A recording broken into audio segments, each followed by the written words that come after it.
Vede che può darsi che è rotto, capito?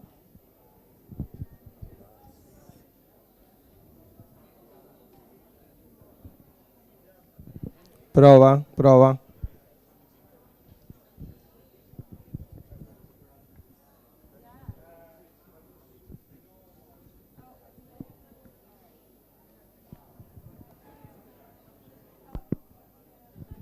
Prova. È uguale. Allora lascialo così, lo accendi e lo spegni. Sí, pero a veces cuesta apagarlo. Un pochino, fai così, Sì. va. Lo spegni? No, Sennò dopo... no hace. Oh, non si spegne neanche.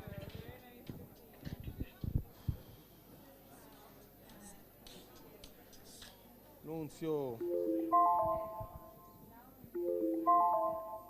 No, lo so, c'ha ragione Nunzio. Nunzio, non si metta a muto. Sto microfono. Capito?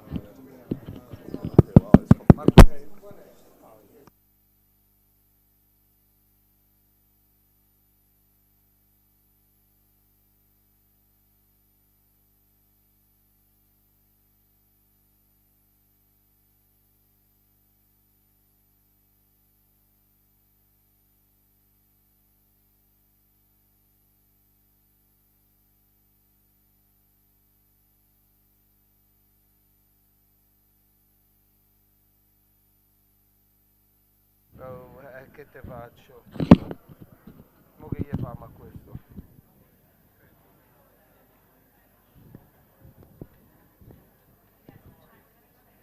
No, ma manco si spegne. No, neanche. Mamma mia. Capito, loro come fanno?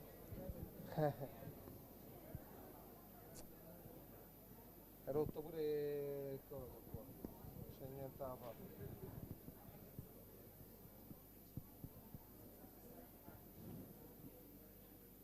Eh. No, il bello che mo ci stanno quell'altri due pure, vabbè, quelli gli posso accendere, ok. Però vabbè, mo gli do l'altri due. Sì, pure io quelli. Vabbè, ok. Ciao, ciao. Potete portare l'altri due. No.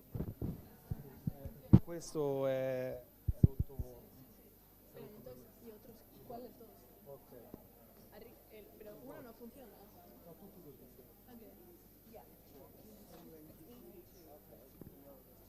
Adesso Oral sentence, yes. permesso. So I think we can actually Sono freddi.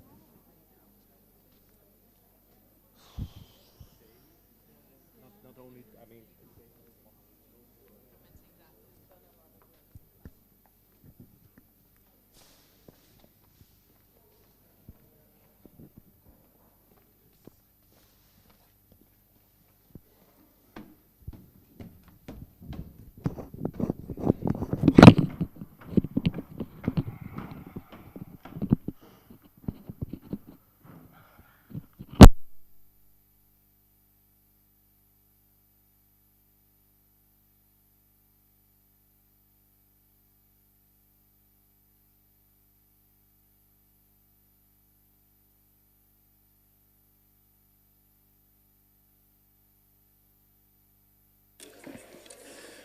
Good morning again, ladies and gentlemen. Welcome to day 3 of the SDG 16 conference. We are almost ready to start, so please start taking your seats, and we will kick off shortly.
Welcome, ladies and gentlemen, to day 3 of the SDG 16 conference. The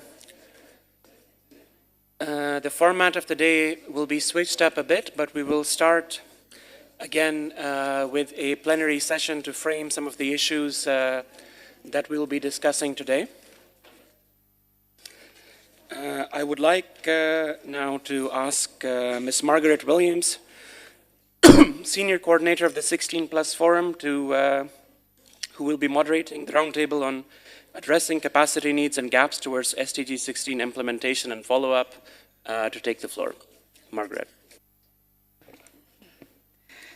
Good morning, everybody, and thank you at the outset to the organizers of this incredible conference. I know we all have learned a lot and have sincerely benefited from the opportunity to speak to one another about our collective efforts to advance SDG 16, and particularly in advance of the high-level political forum this year. As mentioned, my name is Margaret Williams. I am the Senior Coordinator for the 16 Plus Forum, which is a platform and partnership of 12 countries, 12 member states, the G7 Plus, and the NGO that I work for, the World Federation of UN Associations, committed to advancing SDG 16 Plus on the ground at regional, national, and local levels. We host something called the Annual Showcase, which brings together 170 plus practitioners and policymakers from all around the world to the national level to focus on opportunities and implementation across stakeholders and across contexts. I mention this because a few of our panelists come from countries where we have hosted the Annual Showcase. The first was in Georgia, in Tbilisi, Georgia in 2017. The second in Freetown, Sierra Leone last year in 2018, and the third will be in Dili, Timor-Leste in the fall of 2019, and we invite all of you to join us there. We have a very distinguished panel before you today, made up of national government representatives, development agencies, intergovernmental organizations, academics, civil society, and private sector representatives. It's a very multi-stakeholder panel, and so we will be bringing these various vantage points around the issues of capacity and knowledge sharing from all of their perspectives. We have kindly asked all the speakers to present their opening remarks over the course of 3 to 4 minutes to try to allow for as much interactive question and answer as possible. And I will do my best to keep to time. The speakers before you will be building upon some of the themes already discussed over the course of the past 2 days, whether on universality, trust, institutions, data independence, formal, informal, and what it takes to make something bite or have impact. So I hope you have your espressos and your cappuccinos and whatever else you need to get through the day, maybe water. With that, thank you again. And I would like to turn the floor first to our host, Mr. Matti Fatinatti. As you have all seen, he's the Undersecretary of State for Public Administration. An engineer by original training, he joined as a member of Parliament in 2013 and was nominated Undersecretary of State for Public Administration in 2018, I believe. The Department for Public Administration is a division of the Office of the Prime Minister and is responsible for public sector modernization and reform. So with this, Undersecretary of State, thank you again for hosting us all, and the floor is yours.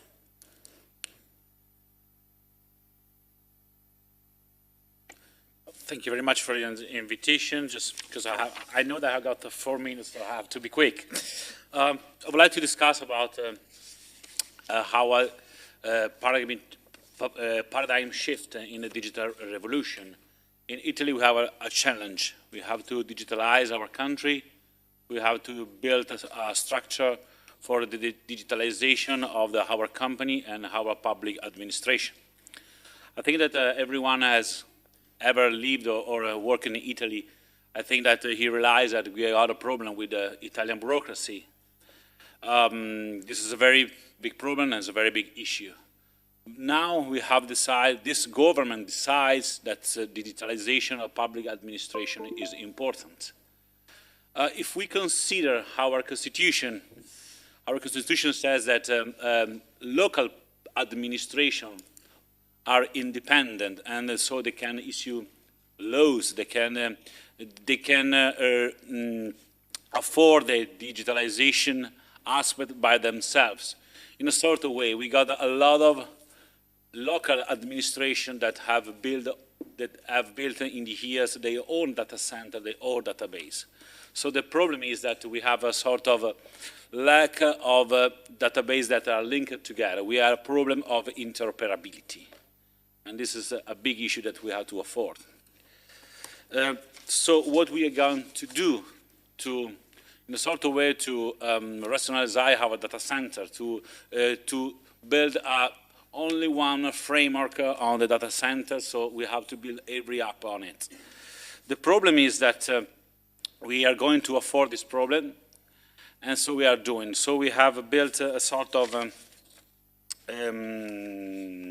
we have approved a plan dictating that each administration to find a direction on the choice to be made in order to implement throughout a digital transformation.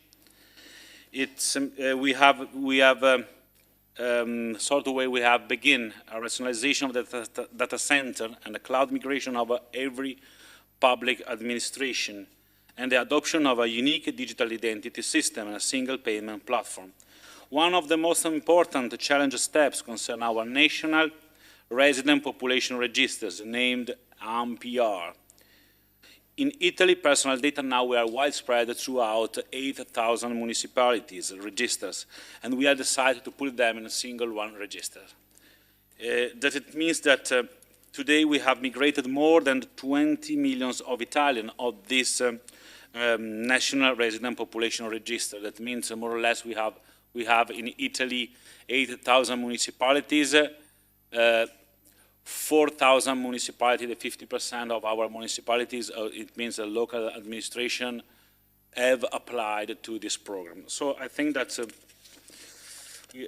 there's a lot of things to do, but I think that we are now at a pretty good point. The second point, and I'm going to conclude, is about the digital transformation, about our service, and I mean the citizen service. So we have developed two important projects. One is named I/O, and the second is named Speed. With I/O is a platform that can facilitate the most common transaction between citizen and public administration. With I/O, there's a beta test version, but I think in a few months we will have the first version. You can interact, every citizen can interact with all the public administration by his own mobiles or tablet. And you can do a lot of things on it, by, receiving communication and updating, managing documents, making digital payments, even enrolling children in school. All the transactions with the public administration you can do with this app. And the second one, this is very important, is named Speed, and really I'm very near the end. With a single access, with a single digital identity, you can access to all public administration service with just one single identification.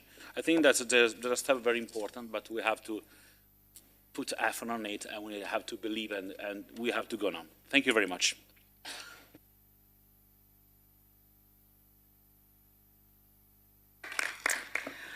Undersecretary, because you actually, I think, were under time. That was quite fast. One quick question. What do you see as the next steps for either Speed or I/O? And particularly, how does that intersect with this effort to bring your 8,000 different municipalities or townships into one single database? That's a very good question, because I know that if we speak about the tools, about the level of the tools, Speed and I/O, they are very good tools. The problem is they are not very widespread. It's not very diffused, not very used. So we have to, in a sort of way, we sort of make a marketing campaign just for to make them more well known. We have to talk with the local administration. There are more than 20,000, just to, in a sort of way, we cannot oblige, the government cannot oblige the single local administration to apply to speed or to MPR. So it's a moral situation, it's a win-win strategy. And it's a bit difficult, but I think that I am confident that we are going to make. The second one is another very reform that we are doing in our public administration. If we consider the public administration of Italy, and it is really is linked with digitalization, is the situation of the public administration that if I consider the servant's age, the servant's age of our employee in the public administration is a bit old. It's 55 years, so it's the highest in Europe. And most of them, the skill of our employees are about the juridical subject. So what we're going to do, and we have done in the last law named concreteness, we have using the turnover of our employees. So we use the turnover to turn into the opportunity, and we are going to hire a lot of younger people in the public administration, not in the juridical, not skilled in juridical subject, but in STEAM subjects. I mean, science, technology, engineering, and management. So they have the skill to make a sort of process of digitalization. And the second thing that we need younger people in the public administration, of course. There are several tools, and I think really, not because I'm Italian, but I have sort of make a comparison between Italy and the rest of the Europe. We have very good tools in the digitalization of the public administration. Our problem that they are not very used from our citizens and from our local administration. So it's very important that to speak with a lot of public administration, with the citizens and so on. Thank you. Thank you very much for that. So communication, marketing in many ways, and skills development. So with that and with this focus on more local level authorities, I'd now like to turn to our second speaker, all the way down at my right here. Mr. Harald Kuppers leads the Competence Center for Public Finance and Administration in the Governance and Conflict Division of GIZ, the German Development Cooperation Agency. He has degrees in political science and public administration and has been working on several assignments for GIZ since 1998 in the field of good governance with a regional focus on sub-Saharan Africa. Harold has mentioned much of your work is focused on implementation at all levels, including local and local governance. Based on your experience, what might you see as the key areas of progress and areas for potential rapid acceleration of strengthened capacity building around SDG 16? And what might you provide in terms of examples that can speak to enhancing processes to support evidence-based action and partnership in promoting capacity building? Thank you. The floor is yours. Thank you, Margaret, for the invitation and for giving me the opportunity to bring in also the perspective of a development cooperation agency that implements programs on the ground. The division Governance and Conflict that you mentioned gives advice to the programs, the program manager of the bilateral, regional and global programs on capacity development strategies. So how to address the key challenges that are identified in the field of governance and conflict with our partners. So you could also say or name the division I work for as a SDG 16 plus division. GIZ runs numerous programs in about 120 countries commissioned by the German government, by European Commission, but also by other bilateral donors. And sustaining peace and promoting governance is a key objective of roughly 1/4 of our program. So it's a very relevant portfolio. And it's also a key request or response to key requests from our partner countries. So post-conflict stabilization, justice, human rights, public management and finance, decentralization. We have programs on all of this, and I could present you a PowerPoint presentation of an hour or so to go into detail. But I understand the question that you asked is more on what do we do differently since these SDGs have been agreed upon. So we mainstreamed SDGs in our program planning procedures. So when we start a new program, we always ask, what are the national coordination mechanisms to implement and monitor the Agenda 2030? What are key actors that are involved and what capacities do they have? And finally, what are the political priorities by the country or that lead the country's strategy and to implement the SDGs? After the SDGs or the Agenda 2030 was agreed upon in early 2016, I think many countries weren't ready to really implement or work or using the SDGs as a reference point. So the German Ministry for Development Cooperation launched an early mover program, which is called the 2030 Implementation Initiative. And I will talk 2 minutes about this initiative. Because it's purely about capacity building. Capacity building in 3 areas or 3 pillars. One is on policy formulation, so adjust the development planning in the countries. The second is on financing, mobilizing domestic resources and private investments to implement the SDGs. And the third one is on strengthening the monitoring and the review. And we did it in 26 countries and with 3 regional organizations. And I want you to give you one example to explain how we operate. And the example is in Benin.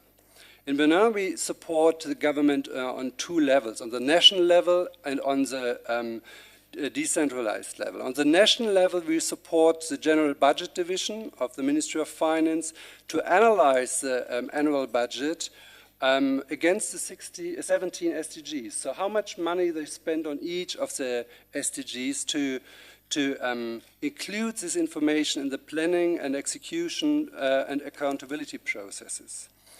And also, it was not a one-time event, but also a steering structure was set up to analyze the budget against the SDGs.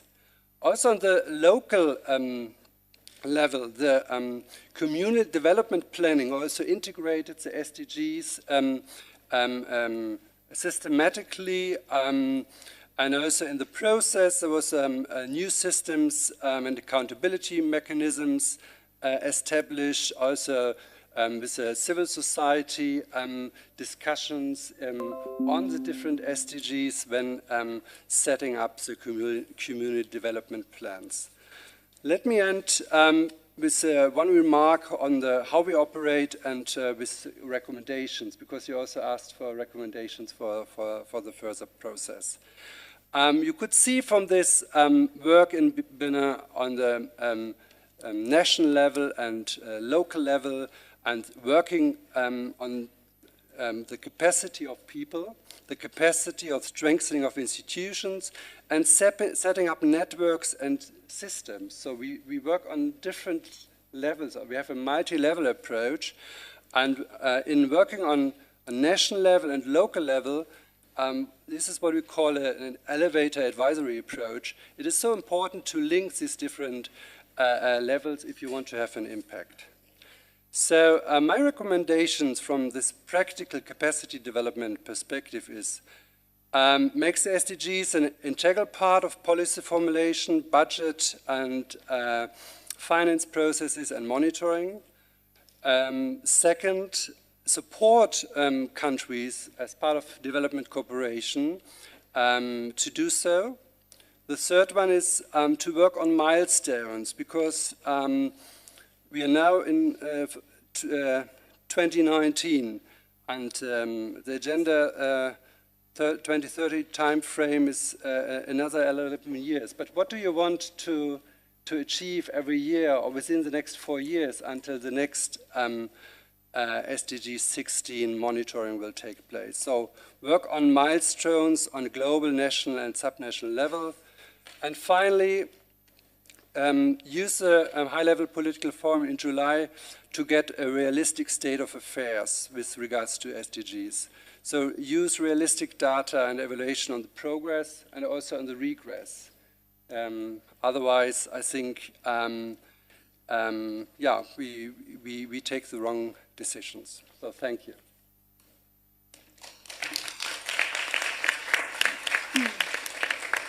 Thank you so much, Harold. And I like that the elevator advisory approach. I think is really interesting. Interesting approach and way to coin it. So thank you so much, and also for those concrete recommendations going forward. Now I would like to turn to our colleague from the Civil Service Bureau of Georgia, Ms. Katarina Kardava. Will speak more now to the national level. It should also be noted that before her appointment as head of the Civil Service Bureau, she was head of the Legal Provision Unit within the Legal Department of the Ministry of Culture and Monument Protection of Georgia. She's also a published author and an associate professor, so brings a bit of an academic perspective as well. Ms. Cardava, if you would be so kind, please tell us what you see as the greatest challenges, but also priorities around your specific line of work as head of the Civil Service Bureau, as related to capacity development for SDG 16+, and opportunities going forward. What has civil service reform actually meant in Georgia, and what kind of partnerships have helped to see this through? Thank you very much, Katrina. The floor is yours. Thank you. Good morning, ladies and gentlemen. Thank you for introduction, Margaret. As was mentioned, I'm Katrina Kardava, head of Civil Service Bureau in Georgia. So it is great pleasure for me to be a part of this conference, and I use this chance to express my gratitude to our organizers for great cooperation and acknowledgement of the importance and necessity of the topic. Today I would like to share Georgia's experience in reforming public sector for better achievements of public interests and national priorities, which are also the integrated part of SDG Agenda 2030. Before presenting main achievements of public administration reform in Georgia, I would like to shortly introduce the functions of institution I represent. Civil Service Bureau is an agency mandated to develop uniform civil service state policy and a professional career-based civil service through improving legislation, establishing effective and transparent governance and ethical standards, as well as promoting anti-corruption policy. One of the main priorities of the Bureau is to develop HR management system in the state institutions, and the Bureau also collects and monitors asset declaration forms of public officials and ensures public access to the content. So for the proper implementation of the reform agenda, significant steps were made in this regard, and namely, new law on civil service was adopted in 2015 that provides a solid legal basis for developing a civil service system and introduced a new understanding of it. This law establishes a new system of public administration where the scope of civil service covers central and local administration and the legal entities of public law as well. The unified regulations are applicable for all civil servants. Civil service reform in Georgia means absolutely new, modern European standards-based system where the professionalization of civil service is the top priority, where civil servants are free from political influence and are not linked to the changes to the government. Stability in civil service and the lifelong career development is crucial to maintain institutional memory and ensure the implementation of continuous policies.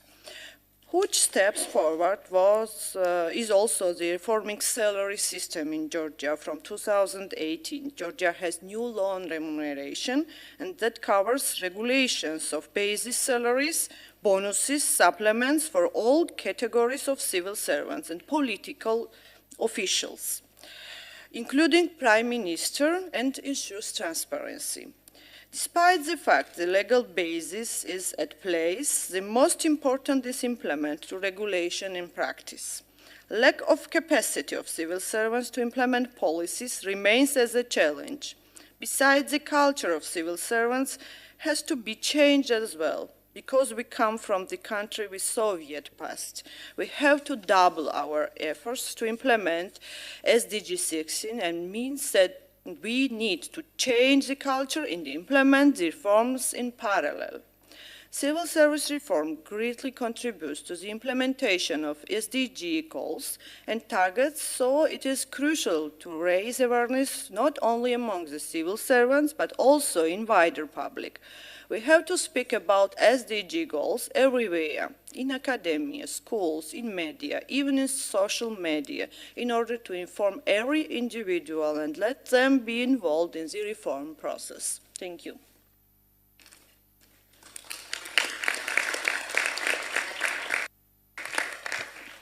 That was exactly 4 minutes. It's impressive. Thank you so much, Katerina, for that, and highlighting the importance of independence and civil service free from changes in government. It reminded me of a statement earlier made in this conference about the difference between government and governance, and then also highlighting the need to mainstream and to better communicate the SDGs, and in particular SDG 16, to all levels of society. So with that, I would now like to move to our next speaker, who will be now providing a bit more of an intergovernmental perspective. A Tanzanian national and professor of laws, Mr. Kennedy Gastorn, serves as Secretary General of the Asian African Legal Consultative Organization, and has been serving in this role since 2016. AALCO, which was actually established in 1956, is an international intergovernmental organization comprising 47 states from Africa and Asia, and with permanent observer status at the UN. Kennedy, from your intergovernmental perspectives, what are some concrete opportunities for acceleration of SDG 16 plus capacity development? And what do you think the next steps might be for your organization in further assisting in such a process? What does this mean for partnerships also across regional contexts? Thank you very much. Thank you, Madam Chair. I represent the intergovernmental organization, the Asian Africa Legal Consultative Organization, which is one of the outcome of the Bandung Conference of 1955. In terms of our mandate, we serve as an advisory body to our member states. We also provide a platform for consultations on issues of common concern on international law among Asian and African countries.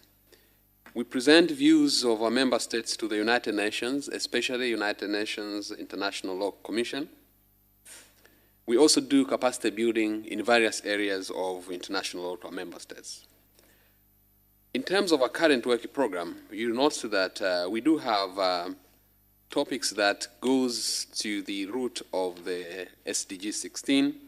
These include environmental and sustainable development, violent extremism and terrorism, international trade and investment, peaceful settlement of disputes, violation of international law in the occupied territories of Palestine, human rights in Islam, international law in cyberspace, fight against corruption, and rule of law. Among a few examples of the training program which we have been doing at the Secretariat include the following. We now have been working on capacity building on international trade and investment law, particularly on issues like investor-state dispute settlement. We have had a seminar on this, many seminars. We have also had training on procedural aspect of international criminal court for judges and prosecutors from Asia and Africa.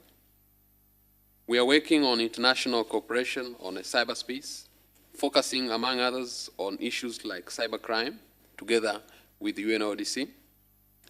We have partnered with China to undertake the so-called China Alcohol Exchange Research Program on international for the past 5 years, where we train legal advisors, mainly from the Ministry of Foreign Affairs, but also officials from other respective entities at a national level.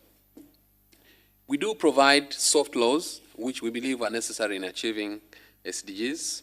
These include, for example, we drafted guidelines and the principles to combat violent extremism and its manifestations. In the past, we drafted principles on IDPs, model laws on trafficking in women and children, guidelines on statelessness in Asia and Africa. And we believe that this soft law helps member states in reforming some of their national laws, but also provide a platform for exchange of experiences within our region. Among challenges that I perceive as this at the Secretariat is the fact that much as we do several capacity building, we have really not much invested in a follow-up mechanism on the impact of our training and impact of our soft laws within our member states. Equally, the future, I think we need to deepen our consultations and cooperation on various issues of international that of interest to our member states, and improve more communication, particularly between the organization, but also other stakeholders. And I think I will end at this note. Thank you. Thank you for also providing your concrete perspectives on what might be necessary going forward in terms of follow-up, implementation, and partnerships. We appreciate your frank remarks to that extent. We will now turn to Ms. Coco Lammers, who is the co-chair of the steering committee of the TAP network. I should also say that the TAP network is a co-organizer of this panel, so many thanks to my colleagues from TAP on that. Coco, if I may ask for you to reflect a little bit on what has already been said from your perspective, from a civil society perspective, and what you see as the most effective means of partnerships and implementation to address the gaps going forward. Thank you very much.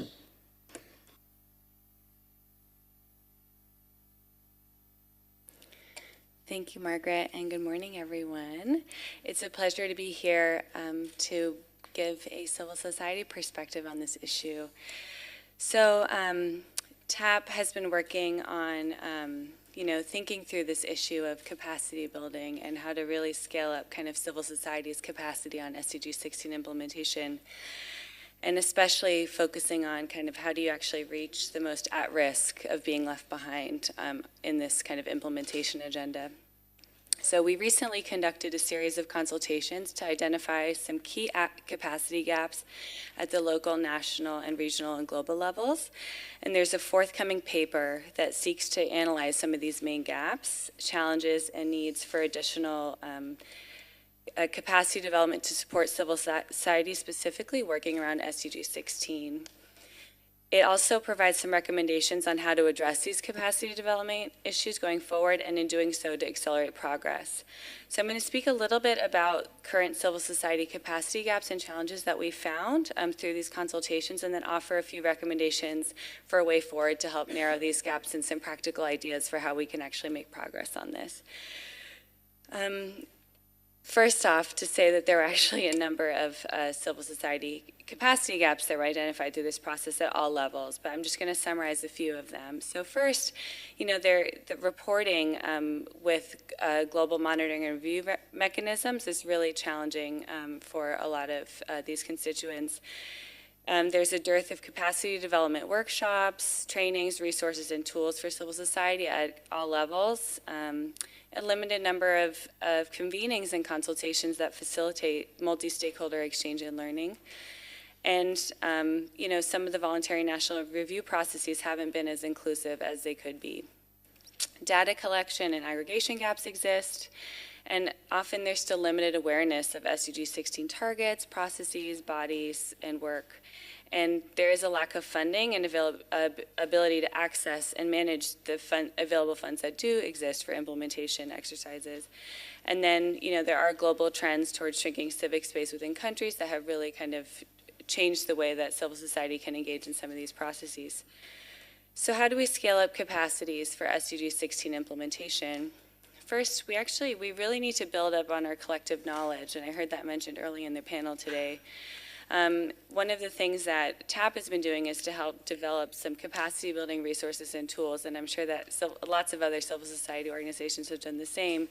We've developed the Goal 16 Advocacy Toolkit and Advocacy, Justice, and the SDGs Toolkit, and developed SDG Accountability Handbook, which really seeks to support national level civil society to hold their governments accountable to the 2030 Agenda promises. And we also think that in terms of, building up our collective knowledge, we need to have more convenings and consultations that facilitate multi-stakeholder exchange and learning, such as this conference. Second, we really need to support better communication. We talked a lot the last 2 days about not just speaking to the same groups around SDG 16 and its pathways to implementation, but let's figure out how to actually do this in practice. Let's not just preach to the choir, so to speak. And we need to continue raising awareness on SDG 16 messages and how to actually implement this. So one of the things that TAP has been doing, we're actually hosting a number of capacity building workshops and trainings at different levels for civil society to engage in some of these processes. So there are actually plans underway to host 14 workshops in some of the countries that are currently working on VNR reports, with a special focus on SDG 16 to engage local civil society in these processes. And we've actually already experienced that these capacity building workshops can really make an impact in how civil society and the government can work collectively on these processes. We hosted a workshop in Nepal previously, a civil society workshop, which actually then in turn led to a multi-stakeholder consultation process with the governments on a VNR reporting process. We need to support collective messaging. This is one of the reasons why TAP, alongside GPAC and SCPBS, actually coordinated the Rome Civil Society Declaration on SDG 16+ that was launched yesterday as a real way to make sure that our collective messages can help us as civil society, but also work collaboratively with all other stakeholders to really make a dent on implementation moving forward now that we're 4 years into this goal. And lastly, I just want to say that we really need to create and engage in policies and processes to ensure that no one is left behind. So, the drafting, collecting, and showcasing of SDG 16 civil society spotlight reports need to be included alongside official VNR reports. And there are actually cases where spotlight reports have been already included in the VNRs, which really helped kind of supplement some of these governmental reports. And there are also examples of how a civil society speaker, for example, has been included as part of an official delegation at the high-level political forum as a way to ensure kind of this multi-sectoral approach.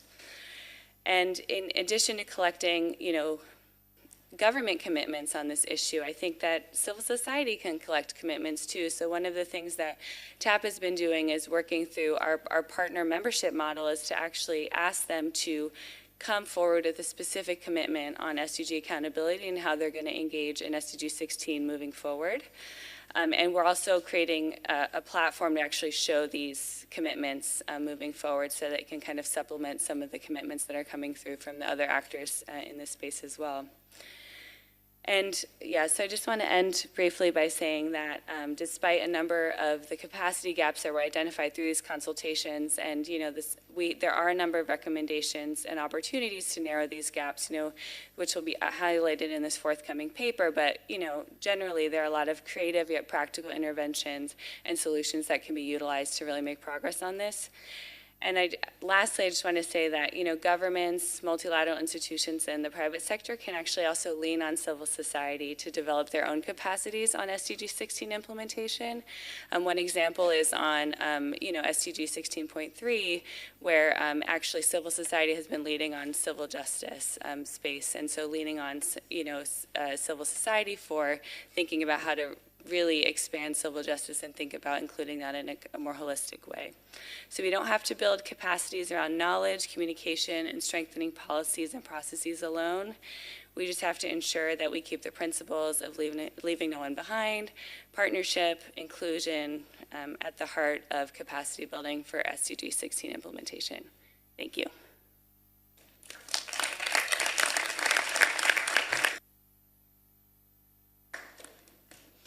Thank you so much, Coco, for those remarks, and on closing with a note of partnership and inclusion, and the importance of not forgetting why we're all here and doing this, which is to leave no one behind. With that, I'd like to further pick up on the idea of communication and broadening our choir of converts, if you will, by now asking and inviting Ms. Marina Migliorato of ANEL to take the floor. Head of Sustainability Stakeholders Engagement at ANEL. She sets the strategic direction for the company's positioning as a sustainability leader and a pioneer in demonstrating the long-term business value of incorporating economic, social, and environmental perspectives into its proposition. ANEL is also a member of the UN Global Compact, I should mention. So, Marina, from your vantage, as a private sector representative, what do you see as the main challenges and key areas for strength and capacity building on SDG 16 plus? In particular, what role can governments play, and how can they better collaborate in further disseminating the messages of SDG 16 and its win-win value? So, with that, Marina, the floor is yours. Thank you. So thank you, Excellencies, ladies and gentlemen. As one of the few private sector representatives here, I would like again start to thanking the organizer of this conference and facilitator of this session for the opportunity to contribute our voice to this very, very, very important topic on SDG 16, on how we could together, private sector, public sector, NGOs, civil society, we could all together accelerate its full achievement. Also promoting the collective knowledge and co-elaboration on it. Let me present very briefly ANEL, what is and what we do. We are a multinational energy company and one of the world's leading integrated electricity and gas operator. We work in 34 countries across 5 continents and have almost 73 million end users around the world, meaning that we have the biggest customers base among our European competitors, and we are one of the Europe's leading energy companies by installed capacity and reported EBITDA. We are open power-based vision, and our aim is to try to overcome, possibly, the greatest challenges facing the world. This is to be achieved through a new approach, for sure, and vision, which combines attention to sustainability with the best in promote peace, justice, and inclusion. For instance, by preventing exploitation, by adhering to labor standards, or by fighting corruption. Remember, fighting corruption is the starting point on the agenda. The UN Global Compact, of which we are honored to be part of, including through its 70 local networks around the world, is in a unique position to serve as a neutral liaison to establish common ground and identify opportunities for engagement that are anchored in the 10 principles of the UN Global Compact, including in such themes as human rights, labor, environment, and anti-corruption. Increasingly, the 10 principles and the 2030 agenda are also being viewed by investors and stock exchanges around the world as a benchmark for business behavior. For example, ESG risks or vulnerability for the business, and arguably by extension on market stability. So we are working around not just principles, but just on the identity of the new business model required by the 2030 agenda. The challenge for businesses is to engage on advancing the Goal 16 in a responsible way, serving as a complement, not as a substitute for government action. The UNGC Action Platform for Peace, Justice and Strong Institutions allows UN, including agencies and member states and businesses, to engage in a manner that facilitates constructive dialogue and collective action towards progress and impact. This, of course, includes, wherever possible, supporting a 60-member state UN-led initiative on Goal 16. Again, it's a co-elaboration, it's a co-creation. Has to be a co-creation. And we have just 10 years left, remember, less than 10 years left. So we call on businesses and governments to join the Action Platform for Peace, Justice and Strong Institutions at the global and local level and supports efforts to strengthen UN business relationship and partnership, and ultimately promote ethics, integrity, and trust in public and private institutions. I think the SDG 16 is the most important also regarding the achievement of SDG 17 on public-private, or the new innovative public-private partnership. Finally, let me say on behalf also of the UNGC Global Compact, or UN Global Compact, to invite you, all of you, to attend the UN Business Roundtable on Goal 16 during this year's high-level political forum in New York. The roundtable will be held in New York on 18th of July, and please connect with Mrs. Christina Kulias here at the UN Global Compact for more information. Thank you again, and I look forward to look all you in New York and to work together. Thank you.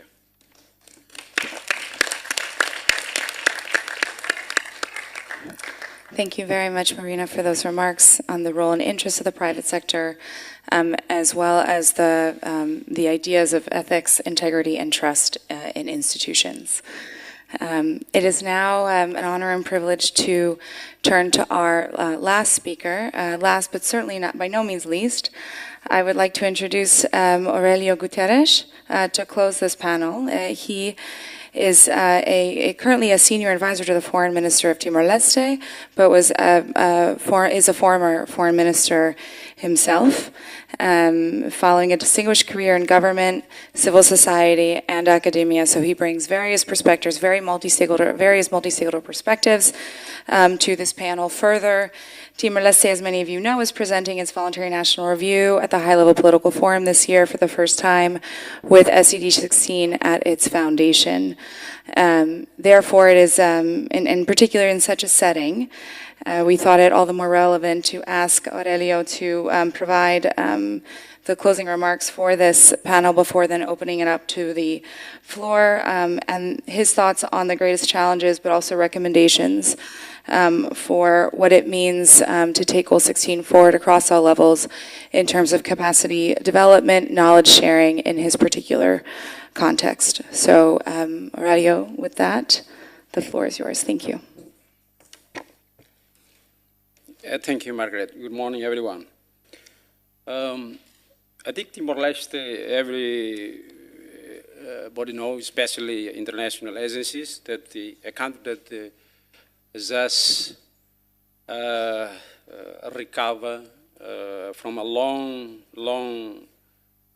war, and then try in the last 15 years to catch up with what the so-called development, and then to develop and also to get his people return to normal life.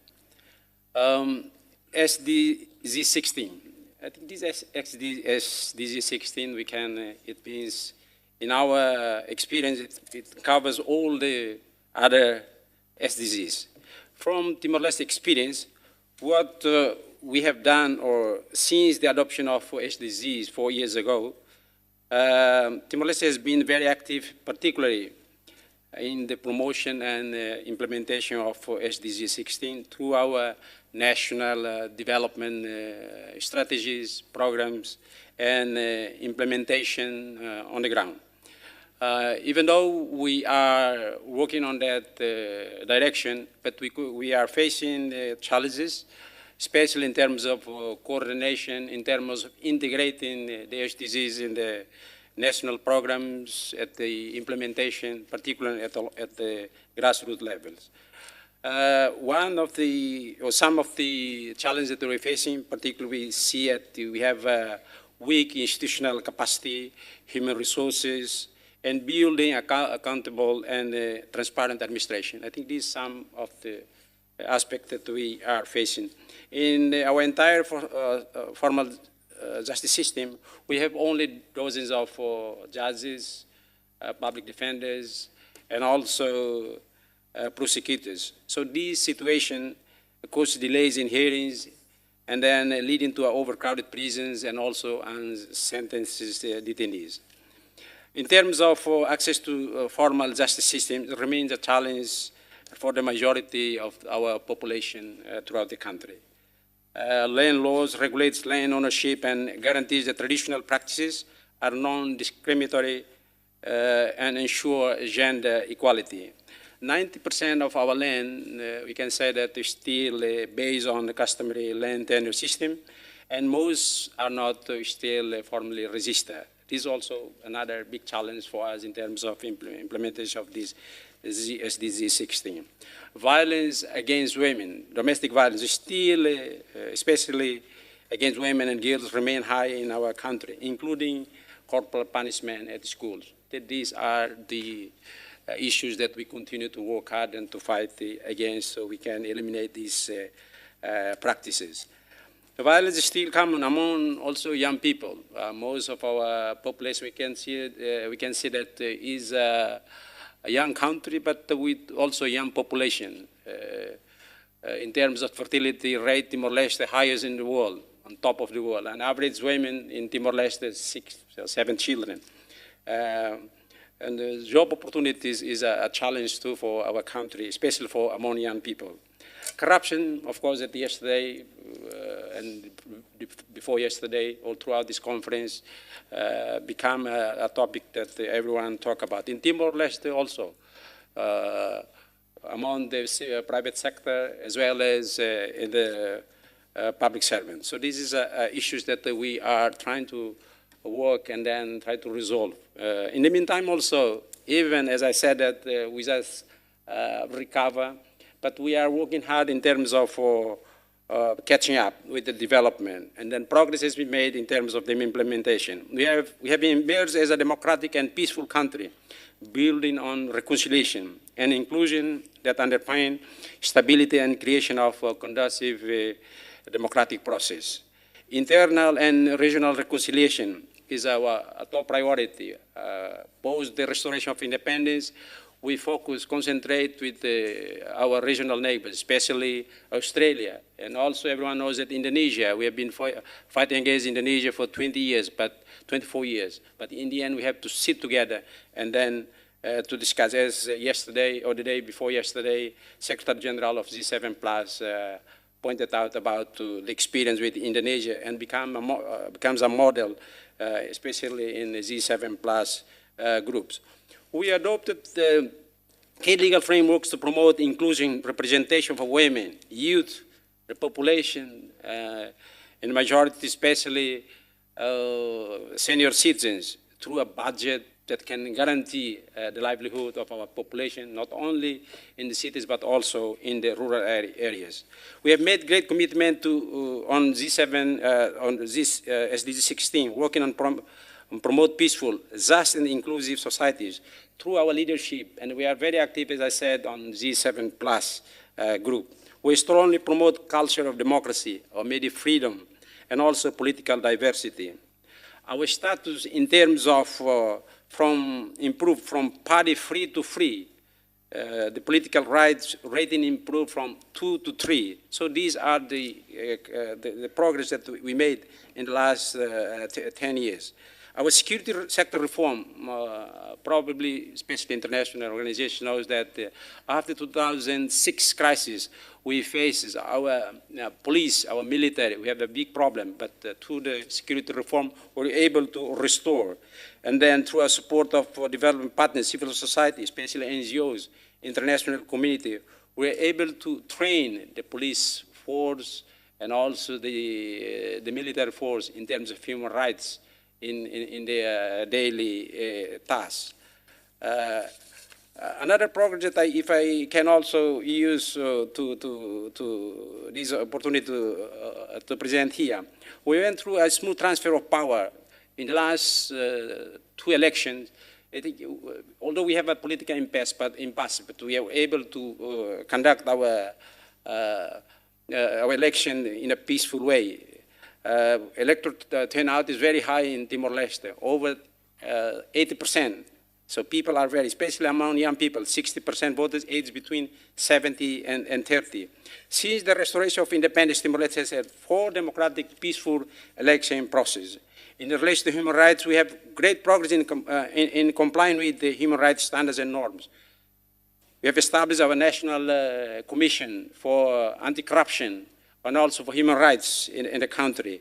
We feel increasingly our population are free to express and to criticize our government. We have a transparent system in terms of budget execution, so the population or the citizens can have access to internet and then can follow what the government is doing and what they have implemented, and then what they have promised, and then we have implemented on in the field. I just want to say that.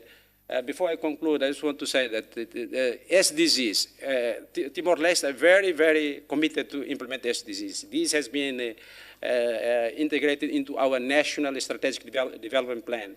We try to have a whole government approach, involve civil society, involve academia, involve communities, and also civil sector.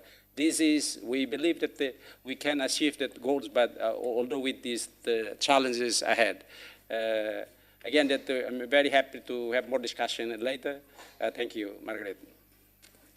Thank you. Thank you so much, Aurelio, for those very comprehensive remarks, both on the challenges, but also on the future and what you see going forward for Timor-Leste in terms of implementing SDG 16. So thank you very much for those. We will now open the floor for question and answer, though I understand Liberia has a few remarks to be made. I would just request that those remarks be kept brief so we can get through as many questions for the panelists as possible. Thank you. Go ahead. Thank you, Madam Moderator. I'll try to be very brief, maybe 2 to 3 minutes. Close it. Okay. Thank you. Madam Moderator, distinguished delegates, on behalf of the Government of the Republic of Liberia, I wish to thank the International Development Law Organization for the opportunity to participate in this conference on SDG 16, Peace, Justice, and Inclusive Societies. Testify, way? Okay, thank you. Liberia is delighted to participate in these discussions, especially on the occasion of his accession as an IDLO member party, which came to effect on 7 May 2019. Our membership follows the signing of the Instrument of Agreement by the Government of the Republic of Liberia, which demonstrates our commitment to advance the rule of law, especially for the most vulnerable, and to strengthen our institutions as the country continues its path towards sustainable development and realizing SDG 16 of the 2030 Agenda. The Republic of Liberia, coming out of the civil crisis, embarked on several programs in partnership with civil society organizations to ensure access to justice for its citizens. With the end of the crisis, an amendment to the rape law was enacted which strengthened the definition of rape and provided harsher punishments for the crime of rape and gang rape. The new law made statutory rape an unbailable offense and prescribed capital punishment of up to life imprisonment for statutory rape. To ensure that victims and survivors access the justice system, a specialized court to handle sexual offenses cases was set up in 2019, Criminal Code E, with judges specially trained to hear these types of cases under the judicial branch of government. The Ministry of Justice under the executive branch set up a sexual gender-based violence crimes unit to prosecute rape and other violence and abuse cases. The judiciary also established a judicial training institute to provide refresher training for judicial officials and personnel. The government has also ensured that police stations across the country have a women and children protection unit which are tasked with investigating rape and other domestic violence cases. These units work along with the SGB crimes unit to ensure successful prosecution. To be able to track and report on cases and situations from the field, the Ministry of Gender, Children and Social Protection set up an SGBV task force where various stakeholders report on incidences of violence and abuse in their areas of work. We are pleased to report that gains are being made in the reforms of our justice systems, including the passage into law, the domestic violence law, but basically addresses the protection of women in homes and families.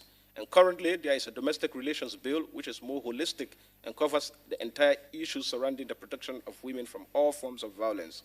This bill has been passed by the national legislature pending the approval and signing into law by the president. There is also an affirmative action bill that looks at women's political participation, and it is also pending approval and signing into law by the president. Organizations like the Association of Female Lawyers of Liberia and the Liberia National Bar Association run pro bono legal aid clinics to provide services to indigent persons wishing to access the justice system. As a response mechanism, and in addition to those already mentioned, ensuring survivors and victims of rape are provided safety and security, the Ministry of Gender, Children and Protection, with support from partners such as UNFPA, have established 5 safe homes across the country. The Ministry have also developed a referral pathway for report and interventions of SGBV cases. A system referred to as One-Stop Center has been designed for SGBV survivors where they can access a full package of services ranging from health, justice, and psychological support services. Despite these efforts, challenges still remain. We nonetheless remain grateful to our international partners, including IDLO, for assistance to the justice sector and judicial system. IDLO's program portfolio in Liberia focuses on increasing access to justice. 1 second, please, Abida. For survivors of sexual and gender-based violence, combating trafficking, impressing, and institutional capacity building. Allow me, in conclusion, Madam Moderator, and on behalf of the Government of Liberia, to thank the Assembly of Parties of the International Law Development Organization for approving the admission of the Republic of Liberia into this noble organization in November 2018, and reaffirms our commitment to uphold its principle of advancing the rule of law and development, which focuses on securing dignified lives by creating a culture of justice. Thank you very much.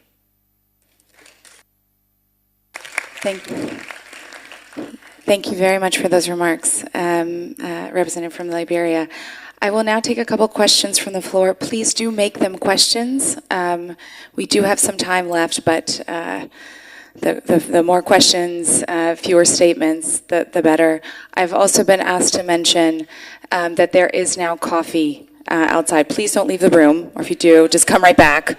But there is coffee now. Yes, Helder da Costa, Secretary General of the G7+. The floor is yours for brief remarks or brief question, and then we'll move to other questions. Thank you. Thank you, Margaret. Just one quick question and one small little observation, please.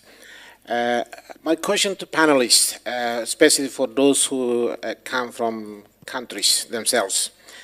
Since this topic is about identifying challenges and gaps on capacity development needs related to SDG 16, one element that seems to be lacking in this whole discussion, in my humble opinion, is about investing in statistical needs at the country level in terms of data collection.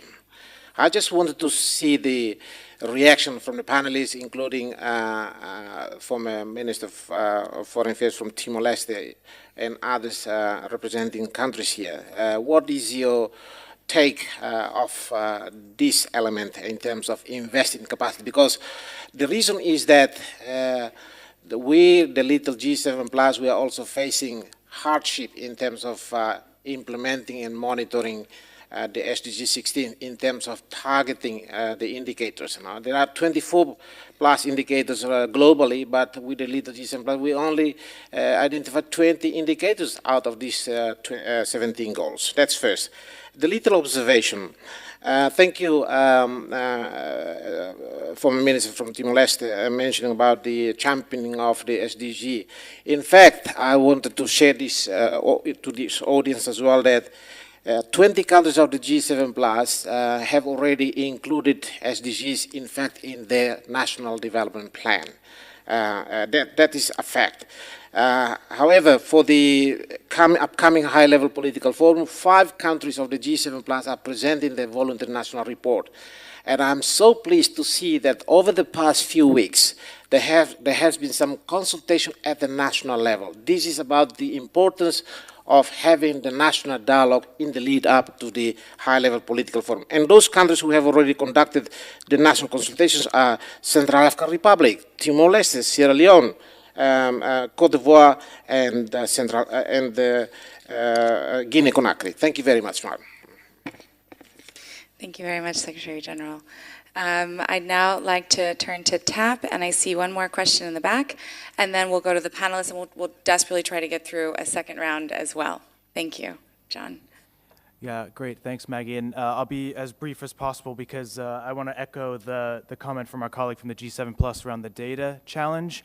And I think also, especially in countries in special situations, I mean, we're encountering huge issues around data collection and analysis. But even in countries in the global north, statistical capacity is lacking. So I think this is a universal issue, and particularly when it comes to civil society as well, accessing this information and data, and then getting data from citizens themselves, I think is a huge challenge. But I think I have a really broad question for us kind of collectively, and maybe for the rest of the evening, or the rest of the day, and maybe for the HLPF even. But I think, I mean, it's great to hear all of the really positive experiences from the colleagues on the panel here. But my question really is about, you know, how do we utilize these experiences and scale up additional commitments? So it's great to see the commitments that all of you have made, but how do we get governments and other stakeholders that aren't in this room, or governments that we know there are specific challenges around SDG 16, how do we get them to commit to doing more? And I think for us, I mean, I think we can take an example from the climate change process around the Paris Agreement, where governments were asked or required to come with the INDCs to really line up what they were going to do to address climate mitigation and emissions reductions. And I think what we ended up seeing from that process was that the ambition wasn't good enough. And I think similarly here, if we were to do that and kind of assess where we are, and I think we've done that over the past couple of days, but I think doing that in a really concrete way is really important. And so again, how do we scale up commitments kind of globally, but individually from countries where we really need to make progress? And so the question really is, you know, how do we share experiences like from we've heard from the past couple of days and on this panel, and how do we then ensure that countries that may face similar situations to some of these other countries, that we're actually having a genuine exchange and dialogue around how some of those countries can support some of these other countries that have similar challenges. So not just here, but maybe through the VNR process, improving that, or through the HLPF in general. It's just kind of an open question on what some of the panelists might think about how we share your experiences with others who face similar challenges.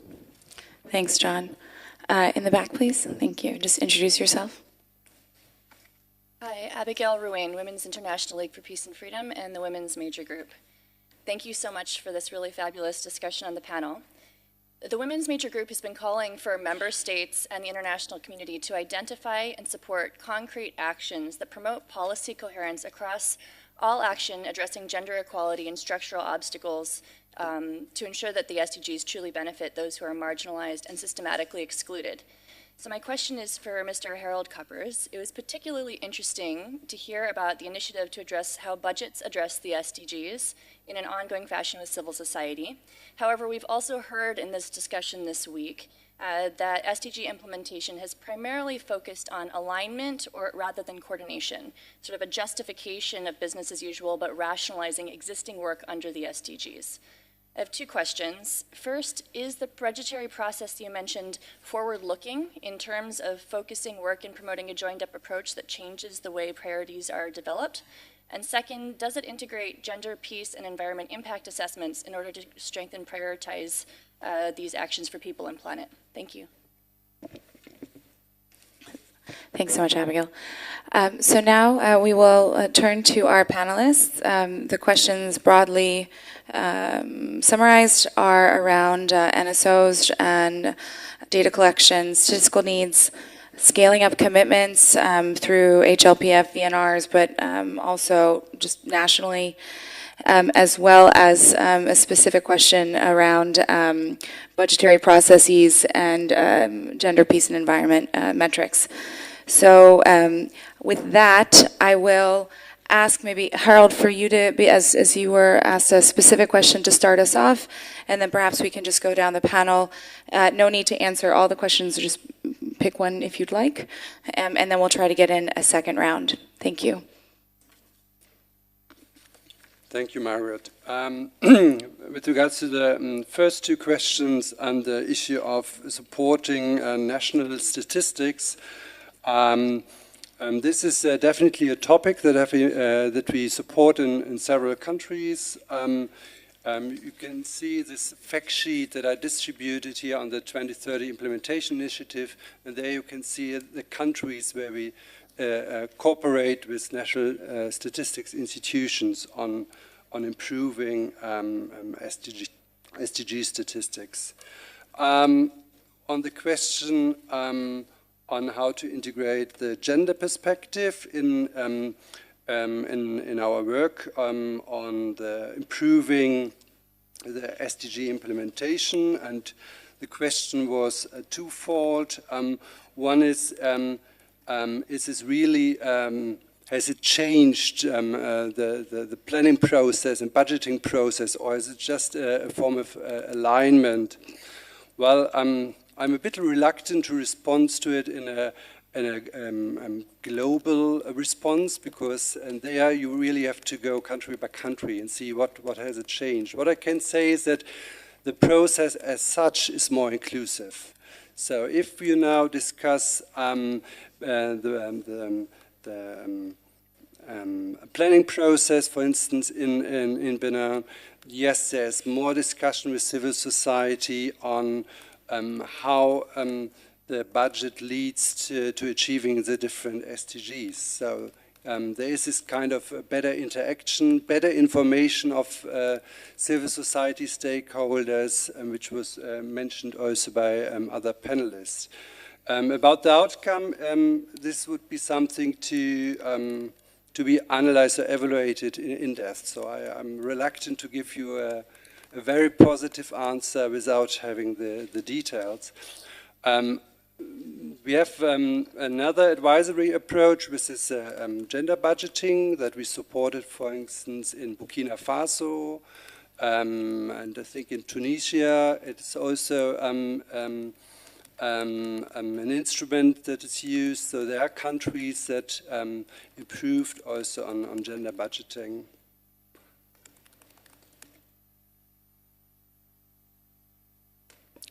Thank you for questions. So about data collection.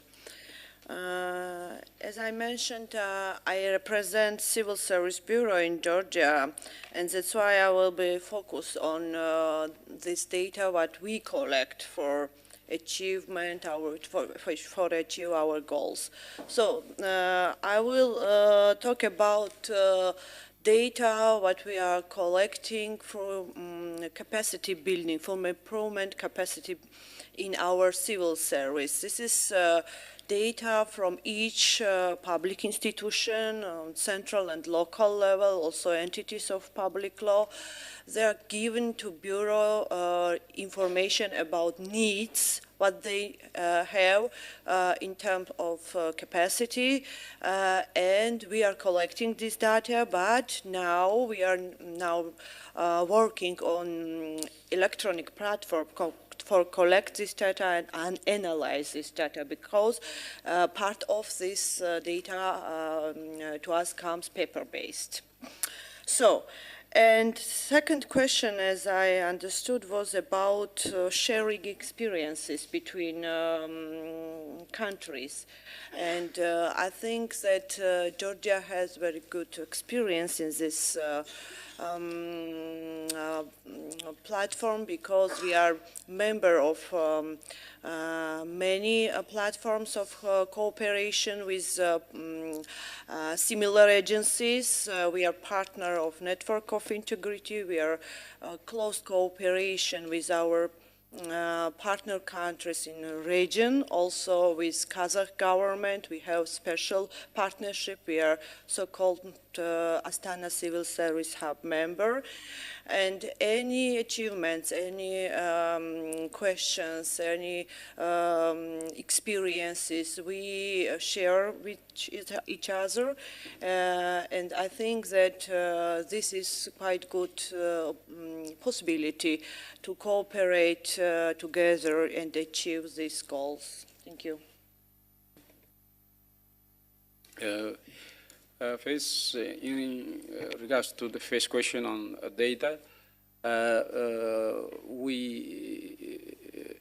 in terms of human resources, we have, we call it a National Human Resource Development Institute, which we have funds as specifically to increase and then to train our people. And then these data we already have, but in the meantime we have some problems of data from other relevant ministries. So we are working on that, and then especially try to work with the Directorate of National Statistics to help us for this purpose. And in the meantime, in terms of scaling up, we have some experience that, of course, that we can share in terms of experience in various areas.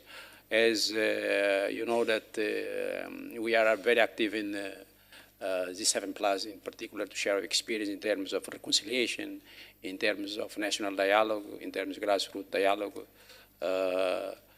This we can use this experience to share with other countries. But in the meantime, also, in terms of budgeting, in our national structures, we have a program and also budget with a very gender aspect, which it has to be integrated in all programs and development, national development process. Even in our government, we have a Ministry of Gender and Equality, which try to make sure that all relevant ministries, governments can have this aspect, which is important. As I just mentioned, that in our experience, women still face a situation in terms of vulnerability, every day face in terms of domestic violence, and we make sure that this can help to improve, especially if we talk about this SDG 16. I think these are some experience we can share. Thank you. Thank you so much. And just to remind everybody, the questions were around NSOs, National Statistic Office's data, as well as commitments going forward. And thank you. Now, Undersecretary. Just to respond to the first question, Italian Development Cooperation funds and capacity building project in our partner countries that are carried out by our National Statistics Institute, and we are increasingly important in this sector. We can afford and helping our partner countries in the implementation of SDGs. Just let me talk about just one sec more about my role in the public administration, in Italian public administration and civil service, about our sharing knowledge. For me, it's really important sharing knowledge with other countries, and this is what I have done in the last 3-4 months. Just I travel around Europe just to share our best practice with all the European countries about the public administration, civil service, and of course I'm very keen on digitalization, in the digitalization as well.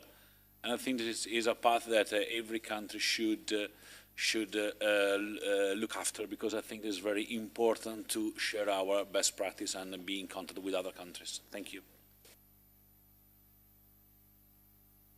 Thank you so much. Marina or Coco? Just again, a few very concrete and practical observations regarding this. I think that data is really important, and to find a way to also to align the data from the VNR process with the data that the private sector is using right now. Should be also very important, because also for reporting on the VNR, we have to align somehow the data from the private sector and the data that each one of the national country, the national state are using for the VNR. That could be a very good contribution for accelerating all the process regarding data. But I would like to underline again the importance to work together on SDG 16, to work together and to share knowledge, and to share culture, and to share mindset, and to share, at the end of the day, the vision of a new upcoming business model and a new upcoming human economy, human-centered economy. That's really, really important, and I think for sure I would suggest again to use the places that we are already in place, if I may, as the UNGC platform on peace, justice, and decent work, not just as a part of the process, the due process already in place, but as a part, as a place where we could find a very practical action to be done. It's not a problem to collect data. It's now, in 10 years left, the moment in which we have to act and to find new innovative way for acting towards a new again, human-centered economy and a human-centered inclusive idea of the countries in Europe and wherever in the world. Thank you. Yeah, and thank you for those great questions. On the data question, I appreciate the challenge in investing in adequate data for SDG 16 implementation and the capacity challenges statistical agencies face to track progress. But governments don't have to do this alone. Civil society is collecting a lot of relevant and robust data on SDG 16. We need to formalize the role of non-official data that it can play in supporting statistical agencies to get data on SDG 16 goals and targets. And this is something that the SDG 16 Data Initiative has been doing and supporting through its annual report, which is actually gathering existing data on all of the available targets under SDG 16. So this year's report is coming out soon, so stay tuned for that. And then on the commitments front, I think we have a number of opportunities there. So, you know, HLPF reform is something to think about. We have an opportunity to really make the most out of this space by supporting multi-sectoral approaches to implementation. And we have the opportunity to align SDGs with development plans, sector-specific plans at all levels to galvanize alignment that can lead to more commitments. And then lastly, you know, let's come to the HLPF to discuss SDG 16 and how we're going to scale up our efforts. And then let's come back to the SDG Summit in September with concrete commitments. Thank you so much for those concluding remarks. Thank you for the questions. We can take like one more really fast round. Please keep it to a really short question over here, there. Okay, let's just see how we do on time at that point. Okay, thank you. Thank you very much, and thanks to all the panelists. As Afghanistan is a special case, we don't have data, unfortunately. In the Human Rights Commission, we just began to do a baseline survey. My question is that the respectful people who are sitting in the panel, who's willing to help us on collection of data and capacity building in Afghanistan? So hopefully it is short enough. Thank you very much. Yes, thank you. Go ahead. And please introduce yourself as well. Hello, good morning. I am Lina Rosenon, and I am from the Philippines. I am part of the 16 by 16 initiative. So I'm not sure if it's a question, it's more of a comment. We are talking about the key progress and what needs to be accelerated in the implementation of SDG 16, and I think it's very, very important to include voices, which is in our current data is far left behind. And I would like to mention that we talk about young people, not young men and women, LGBTQ and children. So I would appreciate that the voices of these sectors would also be heard in that regard. And I think I would also resonate the question on how can we scale up our commitment in supporting or investing more in making sure that these marginalized and far left behind groups are included in moving forward. And we are also writing our call to action, and I hope that we could also talk more about how do we invest more and support more in making sure that we progress on that side. Thank you. Thank you. Okay, one more, right? This man right here with the pin. Yes, and then we'll go back to the panel. Maybe use that gentleman's mic.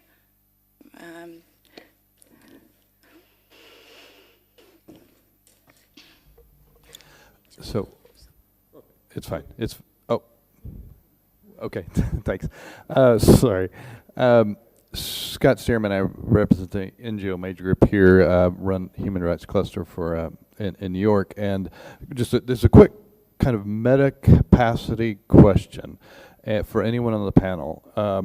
My own personal data experience in New York City is that about 90% of Americans know very little, if anything, about the SDGs. Now, we believe in participatory government, of course, all of us in the room. So my question is, what best practices, what things have any of you on the panel seen to raise country consciousness to the importance of what the SDGs are and what they represent? It seems to me that's an important question to answer about capacity. If nobody knows what they are and you're a democracy, you've got an issue. Thank you very much. So let's start with Coco, and then brief responses to the questions or statements, and then we will close for coffee. Just really quickly, I affirm the request to include more voices of different persons, young people, women, global Southern voices, etc., on future panels like this. I affirm that. And then additionally, I think on best practices on raising awareness on the SDGs, I think that a number of countries have undertaken this in different ways, and I think that there have also been a number of unique civil society campaigns that are trying to raise awareness about the SDGs in different countries that also reflect national priorities and things that communities want to focus on. Thanks.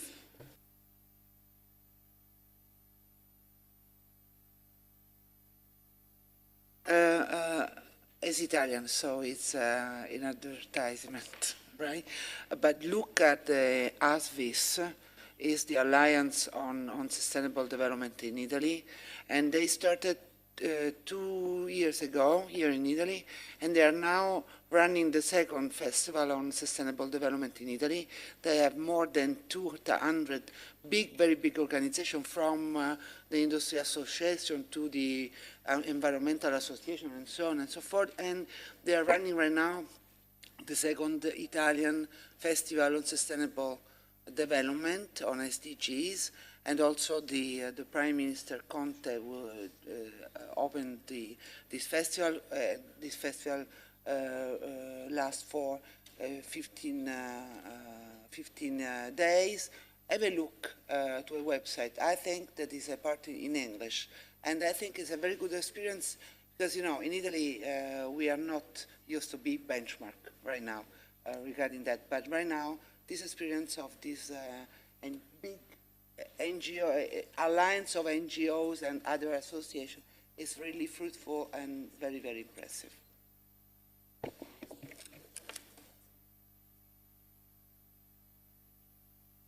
Thank you. Let me maybe respond to the comment from Afghanistan. I think Afghanistan as a country that is in Asia, my organization is very much active, as I speak, exploring possibility of working with Afghanistan. And I believe maybe over the coffee we can go into details. But that's one of the countries that we have already started looking the possibilities of working together with them.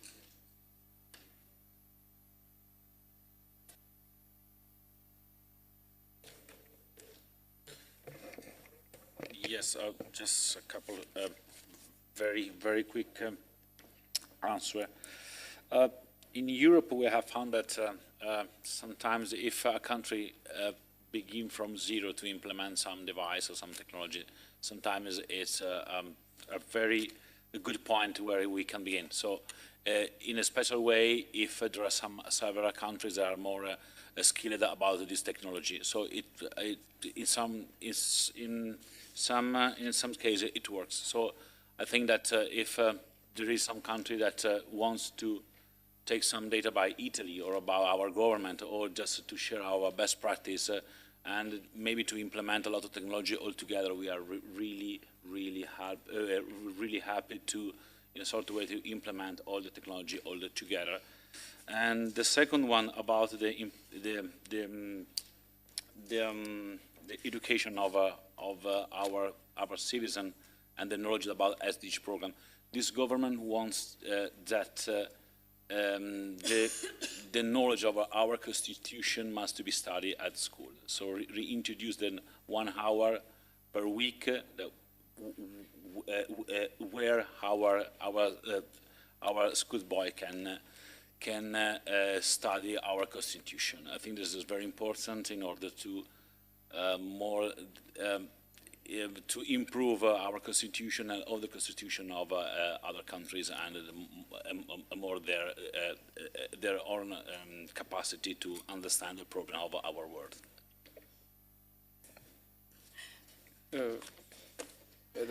From us, I think the most important is if you want to make, because we only have 11 years to go,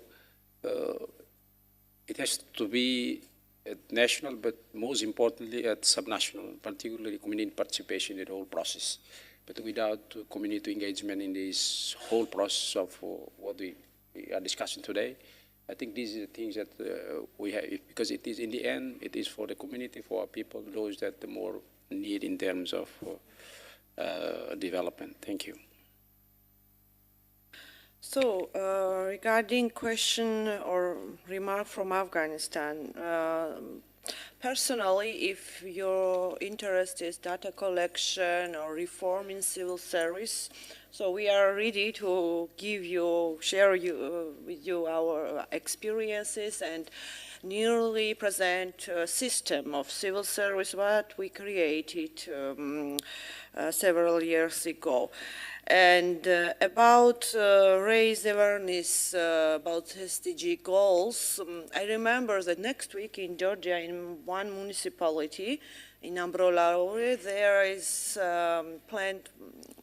planning one big festival, including all participants of government administration, also politicians will be there. Personally, I also am invited there.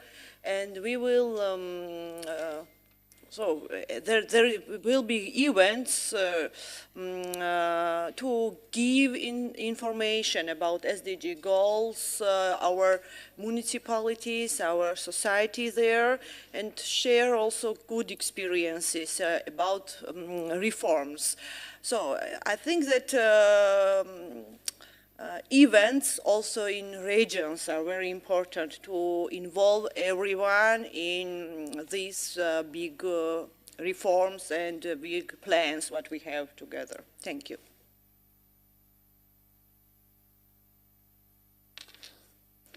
Yeah, let me come back to the question of supporting the review mechanism and monitoring, in addition to support to individual national statistic institution or national processes. It's also important to have global networks, like the Partners for Review project that establish a multi-stakeholder cross-sectoral network as a knowledge platform. So every country or institution that is interested in exchanging its experience, it could relate to the Partners for Review program. With regards to a question, do SDGs matter for the people? Is it really a concept? I can understand the question very much also from the perspective of my country in Germany, where we have many agendas at the same time that the governments and civil society wants to follow. And sometimes it's difficult to track, okay, is the SDG agenda really guiding the policy action, guiding the development? With regards to our partner countries, I would say in those countries where you still have a very comprehensive national planning processes on all levels, national level, regional levels, local levels, involving different stakeholders. Yes, the SDGs are an important framework, and you can work on it, and you can use it as a reference guide for the national development and local development planning. Thank you so much. A hearty round of applause for our speakers and all of our participants. There's coffee. Thank you very much.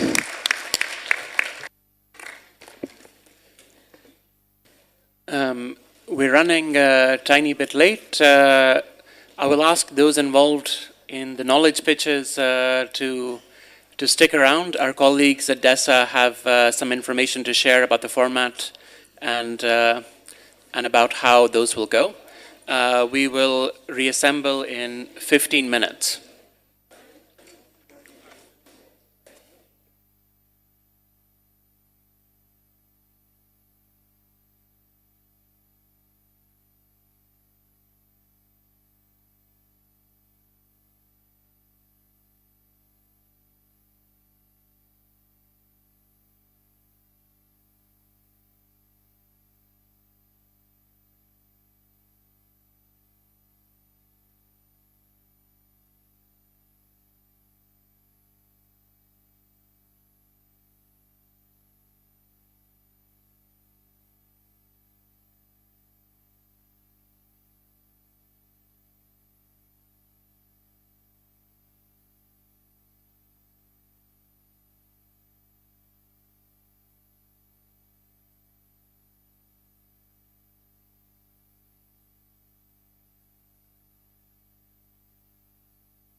E loro Inutile due, che tutte e due? scambiarsi. No, loro due si possono.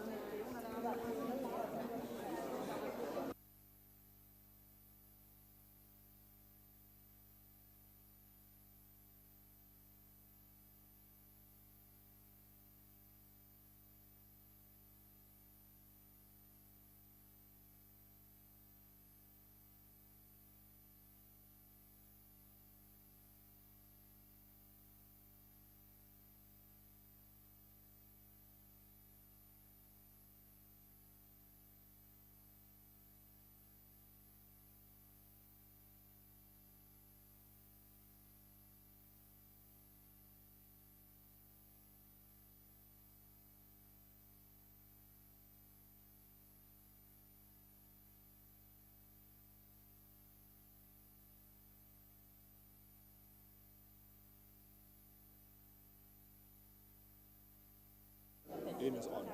Okay, this is mute.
Nothing else we have to do.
Ladies and gentlemen, can we please start taking our seats? We're ready to start the next session.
Could we please take our seats? Could we please take our seats? We're ready to start the next session.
Good morning, colleagues. I think we'll start the introductory remarks for this session. My name is Frederick Salter from UN DESA. Welcome back. We're very pleased to take on the second sort of phase or part of this segment of our conference. As you know, yesterday and the day before, we had a large part of our conference focused on the higher level discussions, high level participation. But a very intricate and integral part of this conference has also been this day, which is a special day on partnerships and knowledge exchange and capacity building.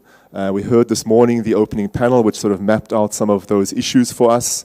And now we move and change gear a little bit into a pitching session. So the idea is, because we had so many participants who have a lot to share, we don't have much time to share what the valuable information, tools, and approaches they have brought to this conference. We thought of a way to design something where they could at least bring out the highlights of what they have and then move into the knowledge sessions we will have shortly after this, where they can expand and you can question them and draw out more information. But the overall idea was, knowing that we've gathered so many people here with so much to share, to try and at least create some channel for communication, for sharing. So that's the basic idea behind what we're going to do now and the next hour or so in terms of trying to make the most of who we have here. So the basic program is we have about 22 volunteers here. We're going to start with 11 of them doing their 2-minute pitches. We'll have a short intermission with a video. We'll have another 12 or so doing their pitches. Then we'll break into 3 sessions, one here, and the 2 others in the rooms that you're familiar with by now for another hour or so of more in-depth discussions on the tools and approaches you're going to hear about in a minute or two. Our pitches, the challenge to them, to share with you enough information within 2 minutes, enough enticing information, arresting information, getting your attention so that you want to hear more and pose questions to them in what follows. So, we're going to shift gears a bit. You know, we're here in the Farnesina, which I was told is one of the largest foreign ministries in the world. It's a grand place. It's a place where you've seen all kinds of artworks, marbled sort of walls, chandeliers. You've seen exchange of letters and historical diplomatic notes outside. But right now, I want you, as much as we can, to take your minds a little bit into a different environment, to go from the Farnesina in your minds, especially those of you that are pitching, to somewhere like Palo Alto or Silicon Valley, where people pitch, where they market, where they shift gears. So mentally, with shift gears, I almost never wear a tie. I'm taking it off. I'm going to shift my persona a little bit from the behind-the-scenes organizer to the person inviting you, and we're all going to embarrass ourselves a little bit, but to go and do this in good fun and in good sport. So, are we ready in the control room, Constantino? Because you're going to run the 2-minute clock. So let's wait. Our first pitcher is from OHCHR, the Office of the High Commissioner for Human Rights, Hernan Valles. Thank you. Off you go. Thank you. I'm here this morning to talk to you about participation. As you know, participation is at the heart of the SDGs. In the Agenda 2030, as a matter of fact, participation is not an option, it's mandated.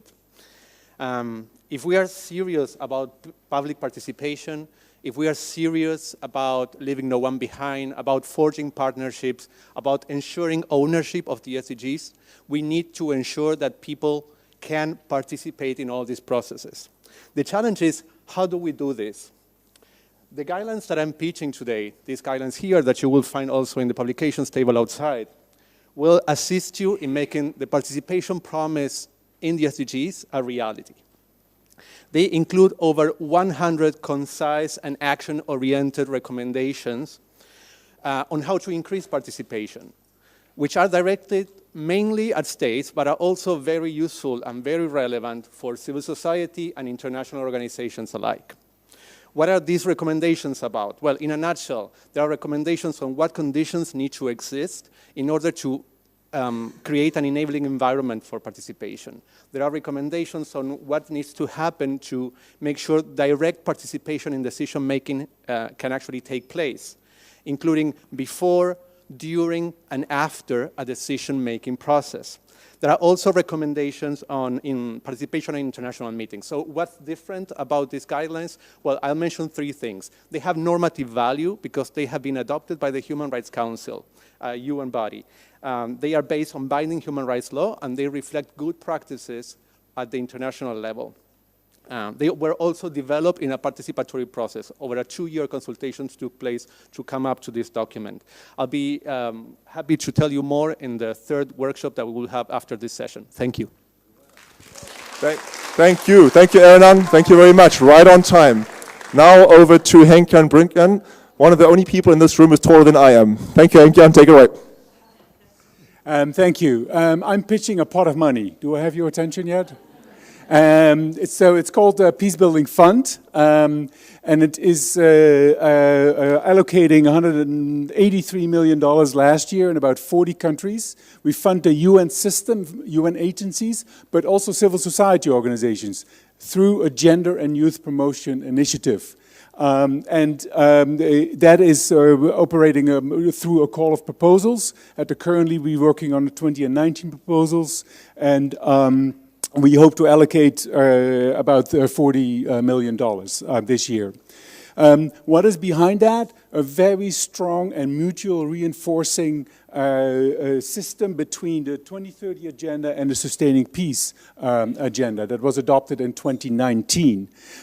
We did a little research about how the Peace Building Fund contributes to the Sustainable Development Goals, and looked at all the projects, 250 in all, between 2015 and 2018. We found 570 outcomes and related them to the SDG targets. We found that 83% of all the money we allocated in that period contributes to one of the SDG targets. Most of them, indeed, 38% goes to SDG 16, but it actually is declining over time. It was 55% in 2015, and it's now just a little bit more than 30%. What does that mean? That we are actually addressing more of the drivers of violent conflict that is embedded in other SDGs, such as the one on education, peace education, on jobs, 8, on gender equality, 5. So that is something that we need to all work on. We all have this responsibility to create a more peaceful world. Thank you very much. Thank you, Henkan. Thank you very much. Great. Next up, David Stephen from the Pathfinders for Peaceful, Just and Inclusive Societies. David, the floor is yours. Thank you so much. So, not well prepared.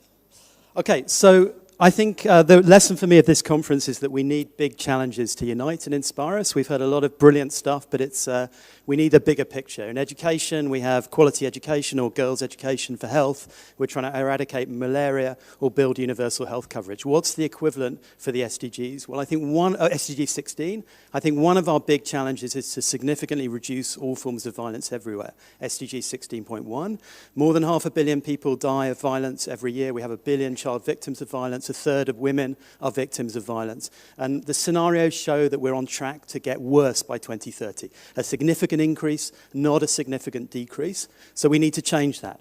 The evidence shows that we can. The evidence shows that with the right prevention policies, we can achieve dramatic, stark, rapid reductions in violence, but we're not doing it. And if we don't do it, we're complicit in the deaths and injuries of those people. So we need to change. We need to build political support, and we need to bring together 5 big prevention communities. The people working on conflict prevention, the people working on urban violence, gang violence, criminal violence, the people working on interpersonal violence, particularly violence against women and children, the prevention of human rights abuses and mass atrocities, and people working on the prevention of violent extremism. We need to get a bigger focus on the burdens of violence in each region, because regions tend to share a similar burden of violence, and we need to get political support for the evidence-based policies that drive change.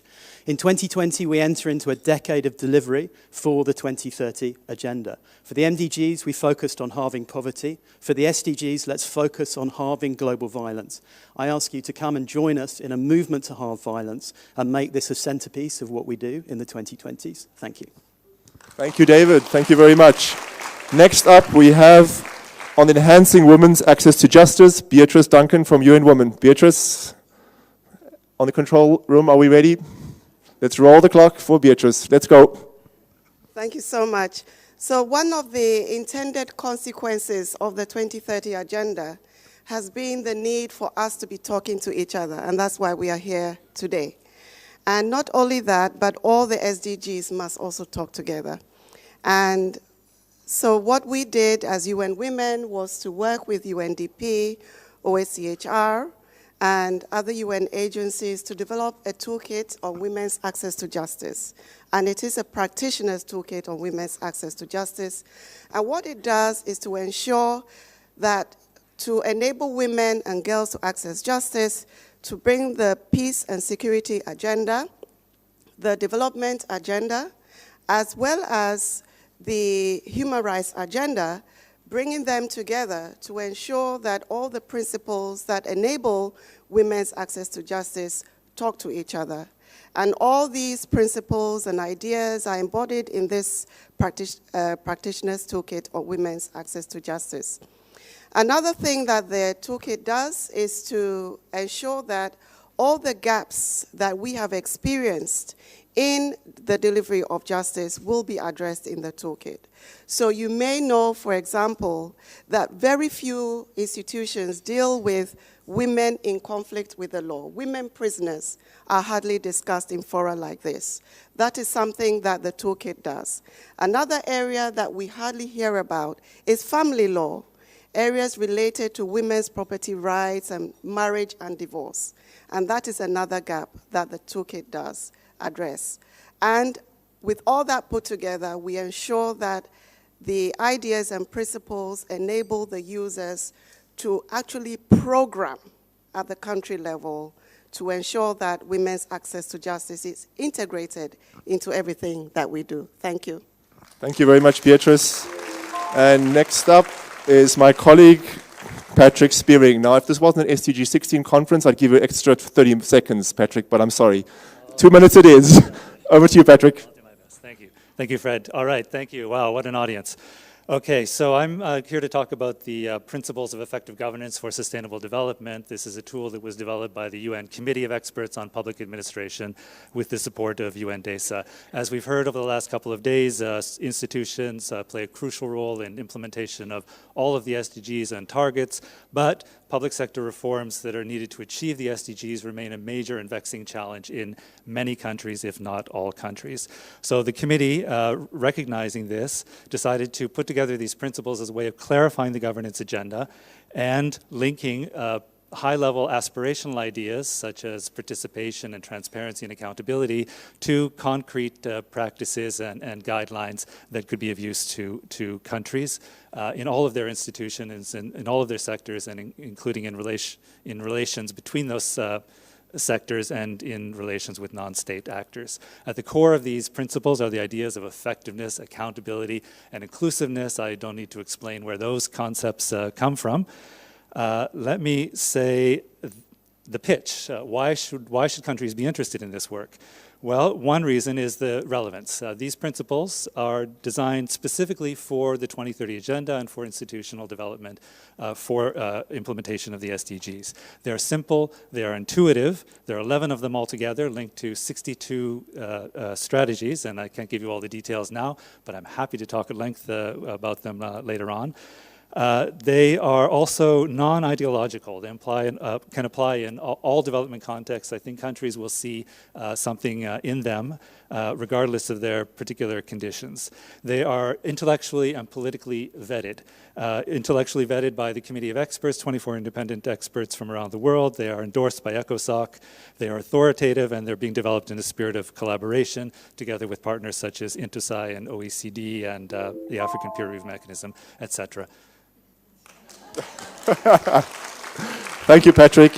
And they're actually quite short too, by UN standards. So next up is Anna Giudice from UNODC. Anna, the floor is yours. Thank you. Good morning. UNODC, as the custodian of a number of indicators of the SDG 16, but also as a custodian of a number of international standards and conventions beyond corruption and organized crime and terrorism, which you have heard about and we're known for. We have a number of technical knowledge tools on all of the areas of SDG 16+, from prevention of crime, prevention of violence, violence against children, the work with Beatrice on violence against women, but also on the access to justice and legal aid. A new tool will be presented at the session later on quality of legal aid, but also on issues such as prison reform, probation services, pretrial detention, social reintegration. And yeah, we have two speakers actually, one in the first session and one in the third today. One, Angela, will focus on the aspects of statistics, where we do provide technical assistance to statistics offices around the world on how to collect and measure crime and violence. We have been doing this for the last 30, 40 years, and of course now the focus is on measuring the SDGs and SDG 16. And Annika and other colleagues, we will be talking on more of the other knowledge tools in the first session. And in addition to that, I wanted to mention very innovative work that we are doing with other agencies such as UNESCO on the education for justice of children from primary, secondary, and university level, where we're trying to focus on building this culture of lawfulness among young people, recognizing that going to the professionals is already too late. We need to build these standards and knowledge from the very first stage of childhood. Thank you. Thank you very much, Anna. And next up from the UN Development Program, we have Alexandra Wild. Take it away. Thank you. I'm here to pitch something that's going to make your lives easier in terms of navigating the very diverse materials, resources, guidance on Goal 16. And this is the SDG 16 hub. So it's not a UNDP hub, it's your hub. This is a space where you can access tools, guidance across different areas. So we've curated resources and knowledge products in terms of sort of how to align and adapt Goal 16 to your country context, how to measure various aspects of Goal 16, how to monitor, how to report. And we've curated this resource in terms of the users. And this is because the hub is informed through a crowdsourcing mechanism. In 2017, we did a global survey and we asked different communities, statisticians, the private sector, parliamentarians, politicians, policymakers, what is it that you feel that you would like to know more about Goal 16? What are you struggling with in your own countries in terms of implementation? So that really informed the design of the platform. So it's curated resources, but it's also collaborative. And many in the room here have used it to upload documents, to start an e-discussion, to post a blog, to signpost to your own resources. And there are spaces there also that are open and closed, so you can have small groups of people that are trying to find solutions to particular challenges. For example, one of the closed groups includes 14 countries and civil society and government in that country that are working out how to establish a monitoring system in their country. And within this group, they're having webinars, they're exchanging resources, trying to identify expertise, and basically, exchanging and sharing solutions. So go to the hub. Go to the hub today. Thanks. All right, thanks for that message, Alexandra. Thank you. From the United Nations Global Compact, Christina Kulias, the floor is yours. The private sector involvement. Let's hear all about it. Oops, this doesn't want to work. Invoking the spirit of Silicon Valley, I'm excited to pitch to you some of the ways that we can strengthen UN business relationships through concrete activities under the UN Global Compact's Action Platform for Peace, Justice and Strong Institutions. First, building a compelling and salient narrative to clearly articulate the spirit of Goal 16 in a manner that resonates with all persons from all walks of life. We've heard from businesses and governments alike that it is critical to amplify the message of Goal 16 as the foundation to realising Agenda 2030 and beyond. We are currently in discussions with potential partners on how to bring this to life through campaigns and communications, such as those achieved for climate action and gender equality. This, of course, will include input from governments, businesses and civil society, and consistent with Coco's remarks from the TAP network, I think we are all aligned there.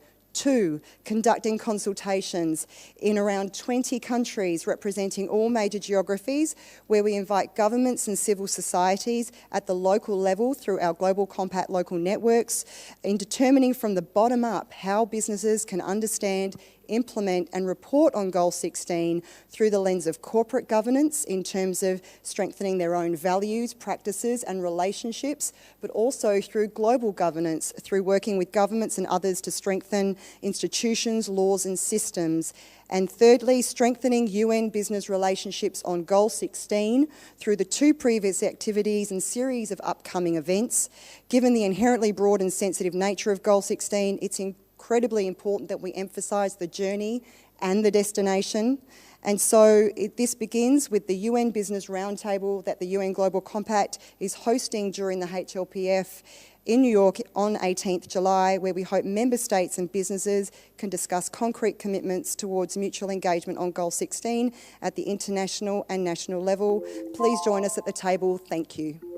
Thank you very much, Christina. That was great. Next up, from the International Federation of Library Associations and Institutions, Stephen Weber. The floor is yours, Stephen. Thank you very much. So I'm here representing a sector which is founded on the idea that information is essential. Vulnerable people need to be able to find information about their rights before they can enforce them. We need open government information so that citizens can hold decision makers to account. Parliamentarians need alternative sources of research and information other than those that governments give them in order to do their jobs. And within government, evidence-based policy making relies on evidence. But if supply of information is essential, we also need to think about the demand side. How do we ensure that information is not only available, but also accessible and used in order to achieve SDG 16? Now, almost half of the world is still offline, and many of those who are think that Facebook is the internet. A risk of being run out of Palo Alto, I'd like to suggest that maybe isn't a good thing. There also need to be the skills to understand and use the information that's there, adaptation to local needs, and safe environments to access information. Therefore, the solution I'd like to propose is not just one, but hundreds of thousands, the libraries that exist in cities, towns, and villages. In my organisation, we've been encouraging libraries to see themselves as partners for the delivery of the SDGs, and in particular SDG 16. These libraries have been reframing their work, building partnerships, sharing evaluated examples. For example, public libraries in New South Wales have, for 25 years, through easy read materials and in-person support, been helping the most vulnerable people in society to find out about their rights, a key step towards enforcing them. Or there's an example from Medellin in Colombia, where libraries have been providing access to public environmental information, helping deliver on the Escazú Agreement. And this has led to new engagement among citizens in discussions about transport and environment policy. So the recommendation is simply this: use this pre-existing network of people dedicated to access to information. Thank you. Thank you very much, Stephen. Thank you for that pitch for libraries. And coming up, the second last person in our first set of pitches is going to be from UniCree, not James Shaw. Not James Shaw. Welcome. Thank you. So my name is not James Shaw. I'm Chiara Bologna, and I work at the United Nations Interregional Crime and Justice Research Institute, which takes 2 minutes just to say. So just to give you a bit of background on UniCree, we were created by the Economic and Social Council of the United Nations in 1968 as a United Nations entity to contribute to the formulation and implementation of improved policies in the field of crime prevention and control. So the tools and methodology we use at UniCree include research, training, field activities, and the collection, exchange, and dissemination of information. So guided by Goal 16, UniCree's work focuses on 6 strategic priorities, which are identified by research, need assessment, analysis of evolving trends, feedback from donors, academics, civil societies, practitioners, and policymakers. So I encourage you to go and meet my colleagues standing over there later, who will go into depth on this. To expand on the knowledge of understanding and problems, UniCree uses as its main tool action-oriented research to feed into all the activities that we carry out. Another important tool for UniCree is training. So this is my pitch. This is the policy toolkit on the nexus between transnational organized crime and terrorism, which we have developed after a series of consultations with different member states, experts in academia, civil society organizations, and we're going to be using this toolkit in 2 weeks' time to train a series of different government agents in Turin, where our headquarters is. And so, yes, come and find out more about this. And finally, our tools for training are complemented by field activities and capacity building activities. An example is the support we give to member states on the project we have on juvenile justice, in particular with reference to youth in detention for violent extremist-related offenses. So I encourage you to come and find out more about that. Thank you very much. Thank you very much. Thank you. And up next is going to be, UNEP is coming up next. Okay, UNEP, welcome. No, you're coming here for Neil Gundy from DFID. Neil, going once. Oh, there's Neil. Welcome, Neil. You have your 2 minutes. Thanks. So it's not quite a pitch, although it fits into some of the messages we've had at the session over the last couple of days. So I'm at DFID, and we've been talking about political level support for SDG 16. We launched our governance position paper in March this year, which is a kind of refreshed strategic approach on governance. The aim essentially is to influence some of our work, in fact all of our work overseas, and put governance at the kind of heart of what we do. I'll give you the kind of key messages from that governance position paper, which will help to kind of with the sell for others and others in working on other SDGs. So firstly, we know that governance in particular power and politics, has a huge impact on the success of initiatives on development, and we know that governance is fundamental for growth, stability, and inclusion. That's one of our first key messages on mainstreaming governance across the SDGs. We also know that open societies allow ideas to flourish, and that decisions improve when they engage with, when government engages with business and civil society. We know that this helps in terms of international prosperity and security. And we know that the SDG 16 is a kind of intrinsic value as well as being useful for all of the other SDGs. And one of our key messages is about thinking and working politically. So across all of our work in DFID and work that lots of organizations are doing, we see the value of thinking and working politically as a way of achieving interventions more successfully. I'll leave it at that because that's more of a kind of advertising rather than a pitch for a toolkit. But it's a good kind of policy kit that we have. We don't have any physical copies to try and save the environment, so it's all on the website, on DFID's government website. Thank you, Neil. Thank you very much. And I should add that all our pictures, the basic information on their tool or approach or toolkit they have is online on the conference website. So do have a look at that with contact details. So that actually brings us to the midpoint of our pitching session. Thank you very much for being good sports to our first set of pitchers. Let's give them a round of applause. Great job, guys. And we're going to have a short video while we take a breather. We'll continue with our second set of pitches in about 2 minutes, but a short video from United Cities and Local Government, UCLG, which they did together with UN Habitat and UNDP. This video is emphasizing the local government agenda and the link to the 2030 agenda. So just a short video, and then we'll continue while we catch our breath. Thank you. This is what we want our communities to look like. Peaceful, inclusive, and fair. But too often our world can be a dangerous, unjust place.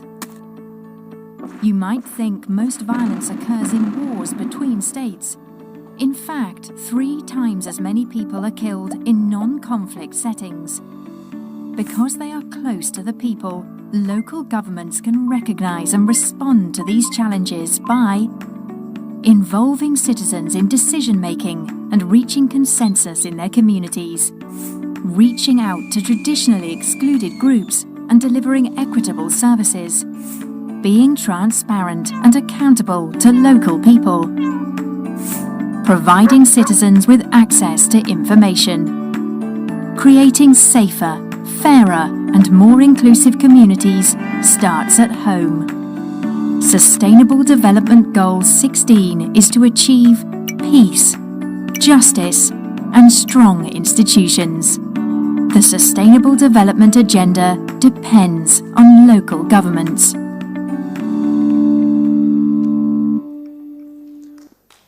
Okay. Of course, just one level of government that the agenda depends on, but this is one that we highlighted just for the sake of having a little intermission. Now, to continue with our pitching session, first up we have from the German Development Institute, Charlotte Fiedler. Charlotte, the floor is yours. Charlotte, I should say. Thank you so much.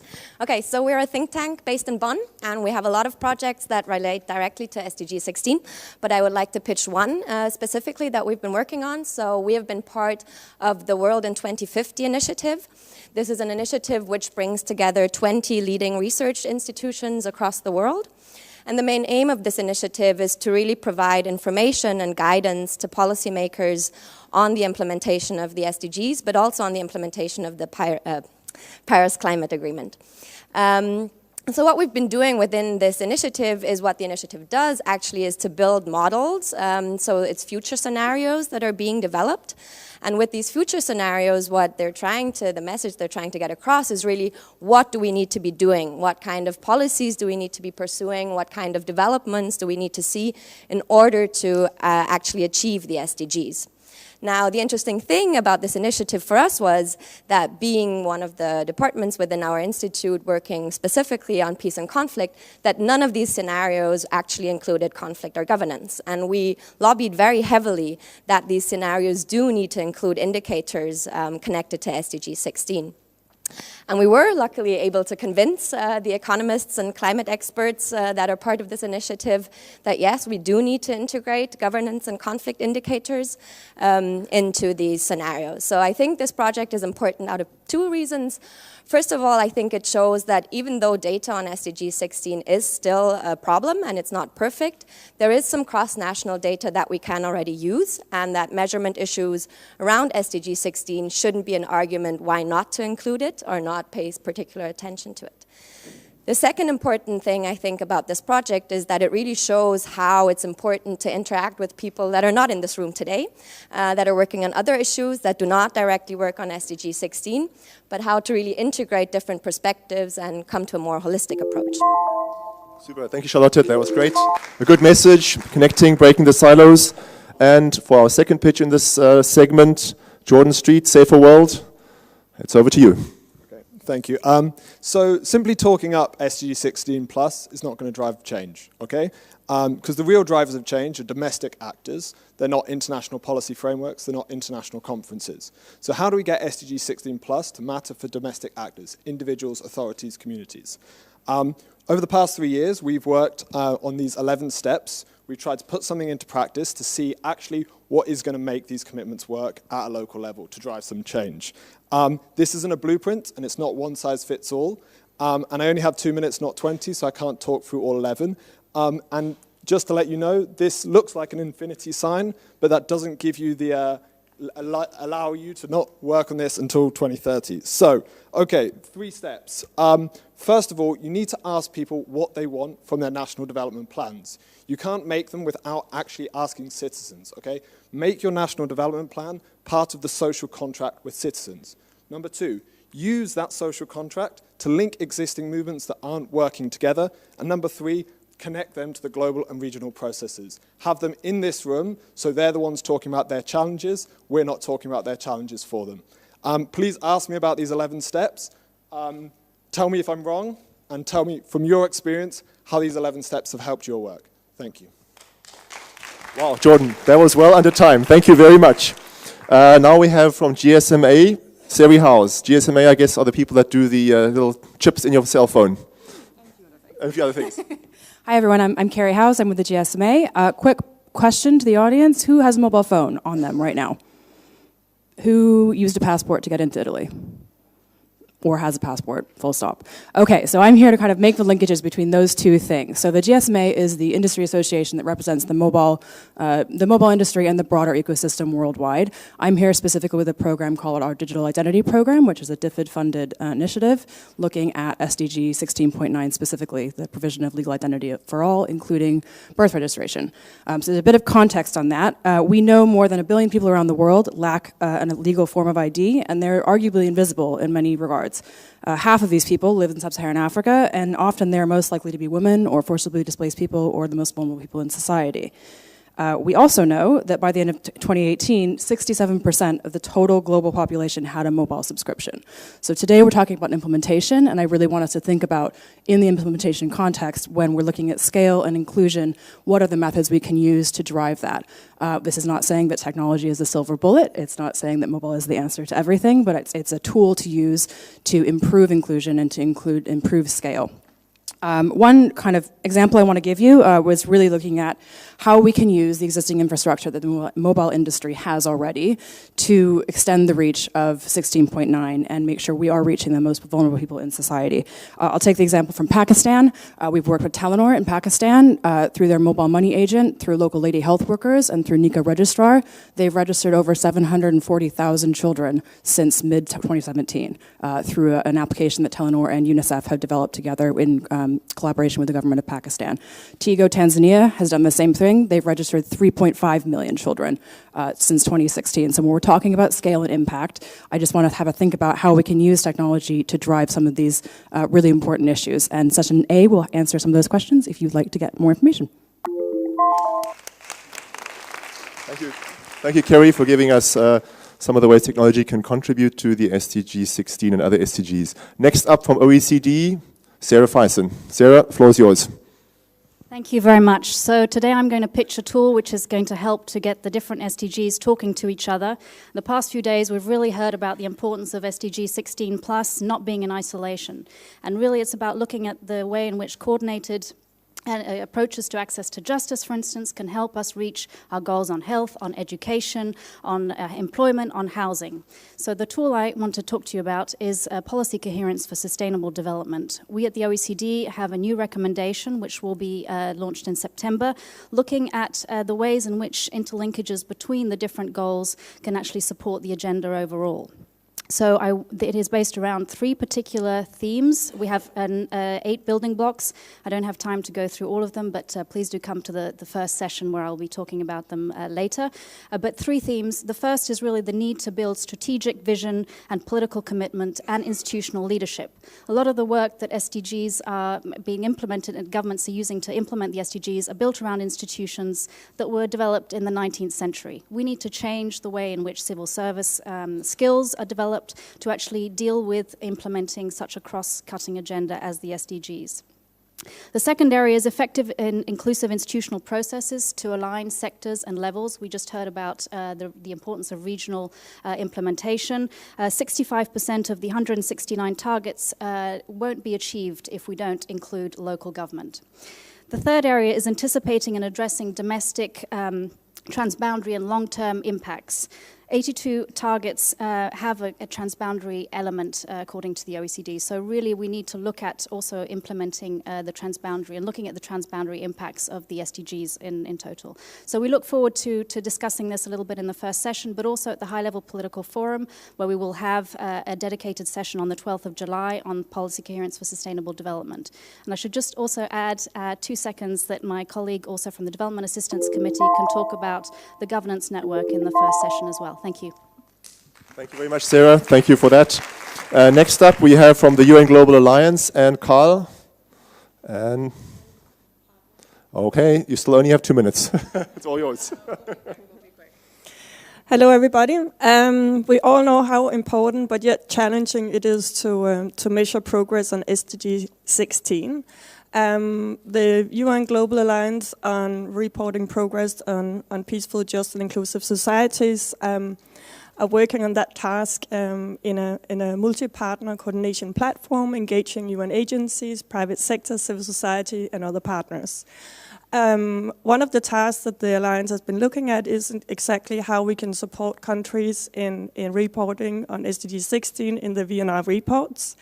And based on a demand from more than 28 countries, we have been working in a very inclusive process to see how we could make a guidance to support this process. Yeah, so this guidance is currently online on the SDG Hub, which was mentioned earlier by my colleague from UNDP. And we invite you all to have a look at it and to give us your comments on it. We plan to try to pilot it in countries to see how we can make it as useful as possible and to also develop it as an online tool. To make it a very practical guidance piece, hopefully for the next VNR process in 2020. Thank you. Yes, in the next session, we really welcome partners who could be interested in joining us on this journey on seeing how we can make this guidance more practical. The whole idea of the guidance is exactly to complement and also companion other guidelines out there. So we really invite more people to join our efforts, and we hope to see you there. Thank you. Thank you very much. Our duo had it under 2 minutes. Thank you very much for that timing. Next up, we have from IDLO, Pamela Kovacs. Pamela, the floor is yours. You're a co-organizer, but also 2 minutes only. I'm sorry. Thanks so much. And we really wanted to take this time to focus on a very practical methodology that we've been using that we think holds really promising potential to accelerate justice for women and girls. And that's the combined use of legal empowerment and social accountability. And we've been doing this in HIV prevention programming in Uganda and Tanzania with really good results to date. And we enjoy discussing with others who are using legal empowerment and social accountability responsibility approaches, how we can effectively integrate these. Because what we see is that when we use these strategies together, they really complement weaknesses when you approach issues of legal and social division independently. You can advance agency, use a rights-based approach, have accountability from justice and health sector actors, bringing those components together, and really ensure that the people most affected, in this instance girls and women, are in the same room with folks that are meant to provide those services for them and ensure their health and their justice, and that those services really work for them. And so this has been promising. We think it holds potential outside just the HIV prevention and service area. And really what we'd like to see is greater engagement on how to take forward these two strategies. For instance, we used a community scorecard approach, which really focused efforts in dialogue. But there's other approaches and tools that are out there. And this creates space and opportunity to engage and further so that we accelerate that action for justice for women and girls who have discrimination and a lot of underlying issues that affect their ability to receive health services and to receive justice services. Thanks so much. Thank you, Pamela. Thank you so much for that. And now from the International Organization of Supreme Audit Institutions, INTOSAI, Dr. Silke Steiner, the floor is yours.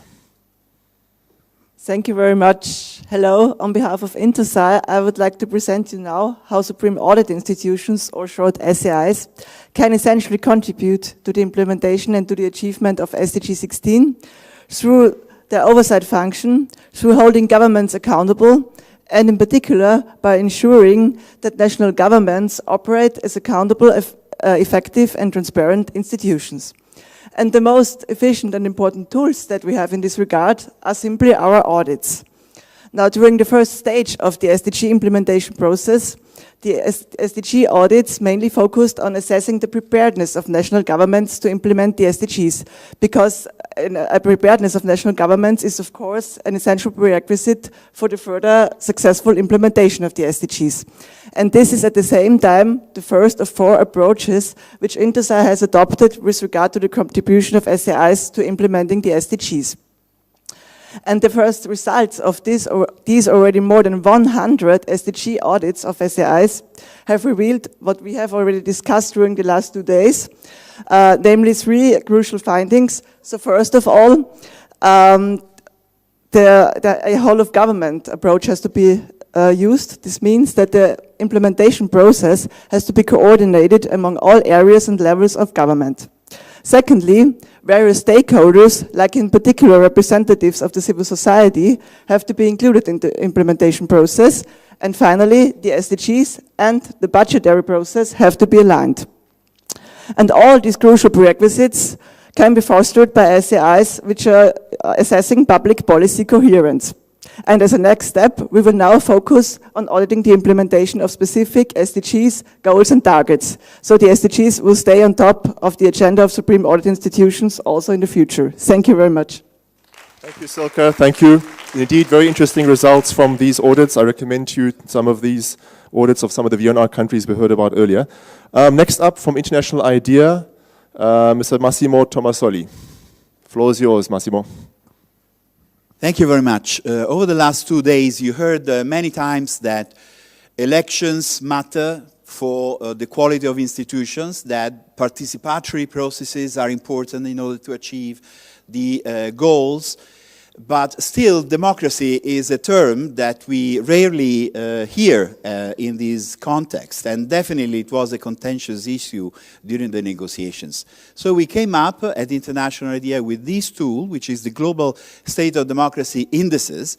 This in focus paper is available for all of you outside. It shows you how we conceptualize democracy in this graph and its 5 main attributes and how do they relate both to SDG 16 and the rest of the framework. Who can use this tool? Anybody. Basically, it is a people-led assessment-based tool that can be used by governments, by the academia, by civil society organizations.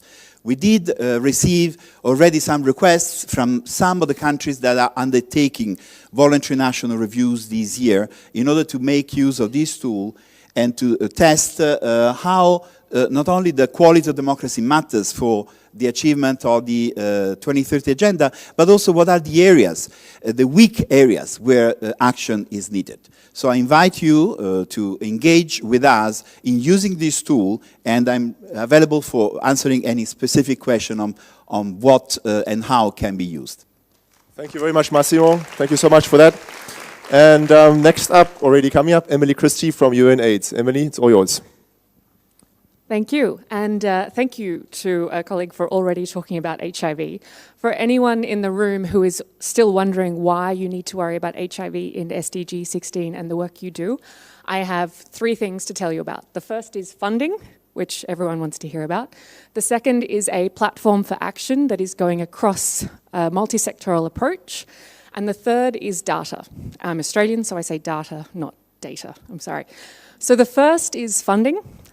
We work very closely with the Global Fund for AIDS, Malaria and Tuberculosis, recognizing that SDG 16, legal aid, discrimination, legal services, and making sure that the courts are accessible is important to HIV. They've put together a fund on human rights-related barriers to HIV. They're looking at 20 different countries and providing catalytic funding to those countries to work on issues around access to justice and discrimination. That's across the entire gamut of HIV, so we're looking at women, we're looking at youth, we're looking at key populations such as sex workers, men who have sex with men, transgender people, in the prisons as well, and drug users. So if you are working in any of those fields, please look at the website, come and talk to me. They are looking for partners to work on these particular issues, and the countries are coming up with their plans as we speak. Second is there's a global partnership for action to eliminate HIV-related discrimination happening in a number of countries. One of the sections is justice. So another area to work across, please come and talk to me on that. Finally, data. We monitor not only the epidemic, but we monitor the enabling environment around it. So every year we do a survey in countries with government and with civil society, looking at things like, do you have legal services? Do you have laws that discriminate? Do you have laws that protect against discrimination? Do people like LGBT populations and sex workers get to be involved and participate in national action plans? So we're looking across the entire gamut of the organisation, a gamut of the SDGs to work in HIV. Thank you. Thank you very much, Emily. We also say data in South Africa, where I'm from. Birgitte Firing, I think I left you out of the first list, but we haven't forgotten you. Birgitte Firing from the Danish Institute for Human Rights. Over to you. Thank you very much. As a national human rights institution, we provide oversight of human rights implementation in Denmark, but we are also an institution dedicated to make your life easy. So we have talked a lot about the synergies and complementarity between human rights and SDGs. We have developed 2 tools that we think will be your best friends as we move forward on capitalizing and operationalizing these synergies. So one is the SDG Human Rights Guide, which provides the exact linkages between the 169 targets and the full range of international and regional human rights instruments. It's available in all UN languages and it's online.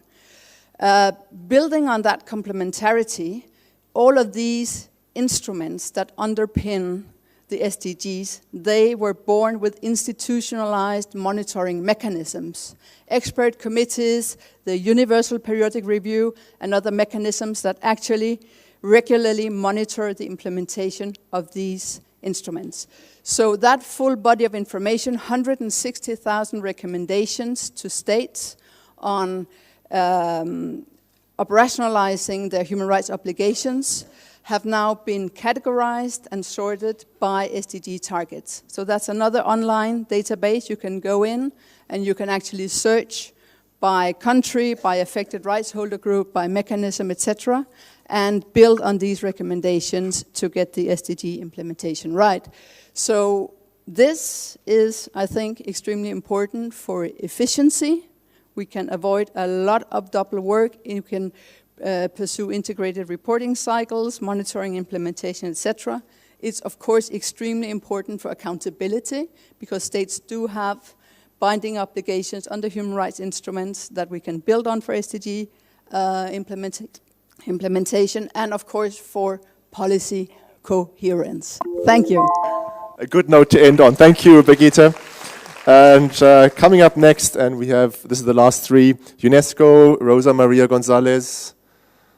It's all yours.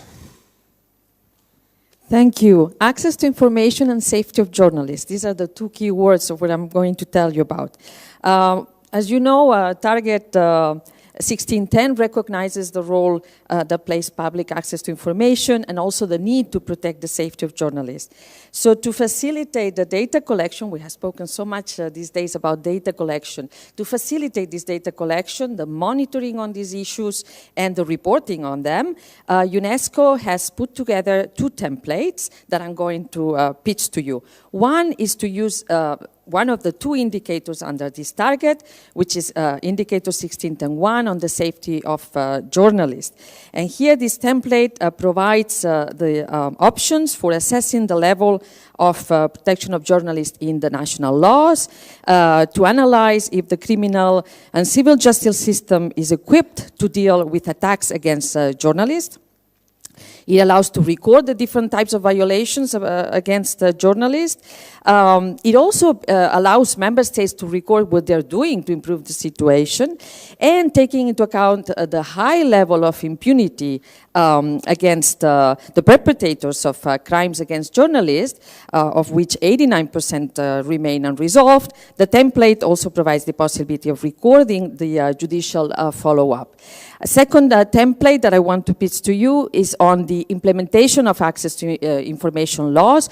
125 countries do have laws, but we know that the implementation is still very weak. So the template allows governments, but also civil society organizations that want to support these processes to analyze what works, what doesn't work, what are the institutional measures that have been put in place, are they effective, are the institutions independent enough, what are the efforts that are being put into this. And this is all I'm going to say. Thank you very much. Thank you, Rosa. Thank you. And up next is John Romano from TAP Network. John, all yours.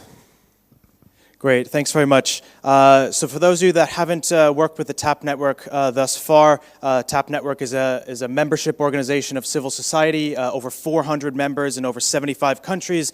And so what, since the adoption of the SDGs and SDG 16 in 2015, we really quickly had to determine, okay, what's the role for civil society and how do we work around SDG 16? And so one of the things that we decided to do was develop a suite of capacity building resources for civil society. The first of which is what we call the Goal 16 Advocacy Toolkit. We launched this in 2016 to really help civil society colleagues, particularly at the national and local level, think about how they engage around SDG 16 and how they can work with their governments. The second is a complementary resource called Advocacy, Justice, and the SDGs. Really helps colleagues think about how to instigate national justice reforms around SDG 16 and how to follow up on accountability for those reforms. And the third is a resource that we actually just launched a couple of weeks ago called the SDG Accountability Handbook. It's really easy to find. It's just SDGaccountability.org. And so this is a resource guide that really helps civil society at the national and local levels think through how to hold governments accountable to the SDGs and the 2030 agenda more broadly. So that's including engaging in VNR processes or developing SDG spotlight reports or engaging with supreme audit institutions or national human rights institutions.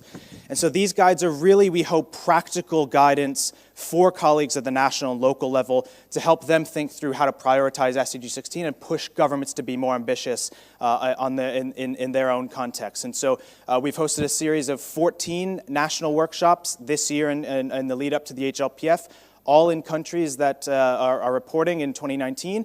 And so we really look forward to, in this next session, exploring potential partnerships with governments, donors, and civil society. So please join session C to learn more. Thank you very much, John. I liked your props. Okay, last but not least, up from UNEP, we have Mara Maria Correa. The floor is yours, Mara. Thank you very much. And I think, first of all, I would like to to say that environment is one of the dimensions of sustainable development. So it's really important in the whole agenda. It's not only in one specific SDG. And we are concerned. And we are concerned because we don't protect the planet, we don't protect the people. Without protecting the planet, no livelihoods. The health of the environment will be damaging also the health of the people and the livelihoods of people. So I think it's really important to have that in mind. UN Environment is one of the pitch is the first report on environmental rule of law that we launched in March this year during the United Nations Environment Assembly. And the idea is to track the state of global environmental rule of law, that we are not there. It's very weak, and we need to strengthen.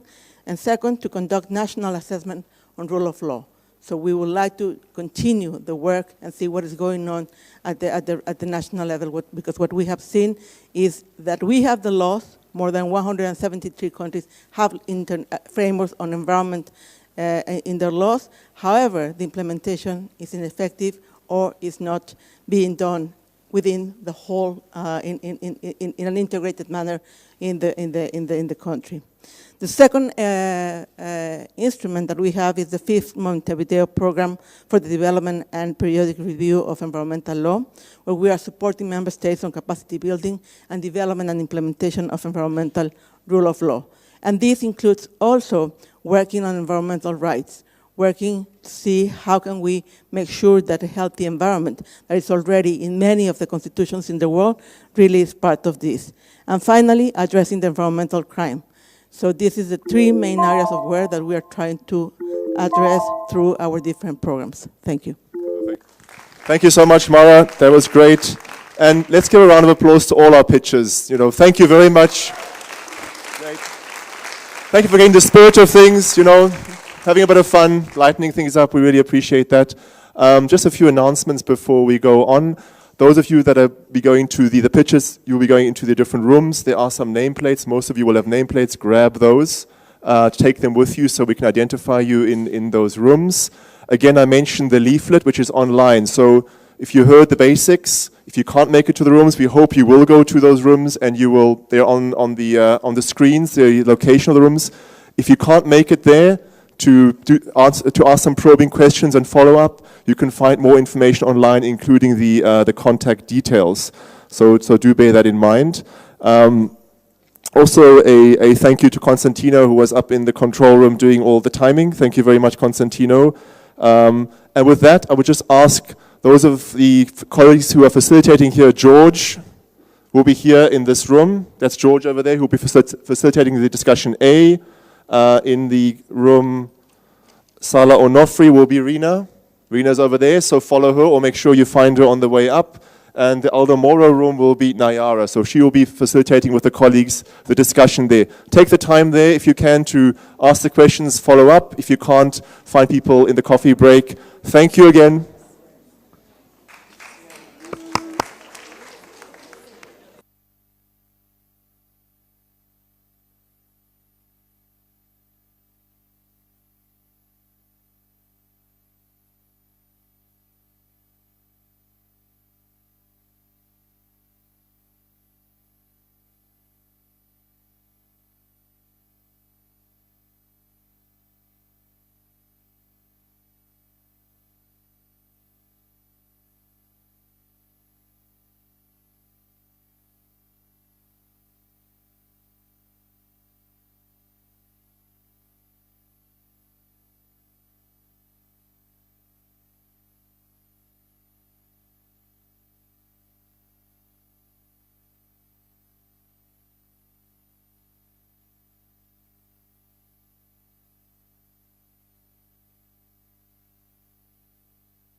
Colleagues, I think we're ready to start the learning session A. We are going to try to connect the dots between these short pitches of 2 minutes and understand in what way, certainly in the learning group A, we can basically look at the promotion of different sustainable development tools and how these different approaches, which obviously we talk about learning, so there's a certain sense of innovation that comes with each and every one of the proposals in this group. And certainly with that particular approach that colleagues have offered, we also want to look at different modalities through which we can, as mentioned by several of the speakers, see how we work together better on different thematic areas, cross-thematic areas, cross-sectors, and how do we actually achieve the whole society approach, bringing all these different actors that need to be put in place, using the evidence-based approach to inform our policies. So I hope that this session can also help us tease out a little bit more of what we haven't really heard from our speakers in a very limited pitch of 2 minutes.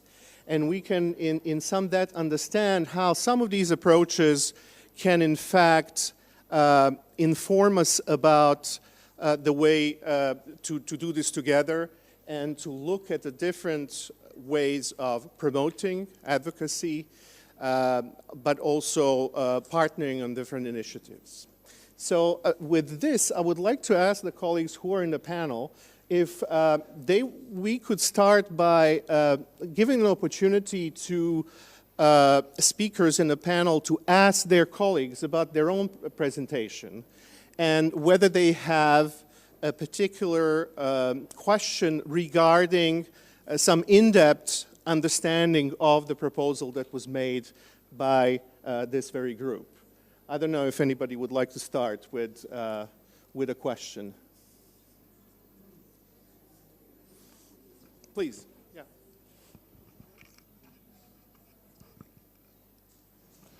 Thank you very much. So, so my understanding is that I'm asking a question to some of the other pitchers. So I wanted to ask a question on supreme audit institutions and the extent to which the work that you're doing is also linked up then to other initiatives in terms of, for instance, integrating the SDGs into the budget process, making sure that it's also linked with the Parliament, for instance. So what are the types of, what type of initiative are you undertaking that can also link up to other initiatives where we're looking at specifically policy coherence?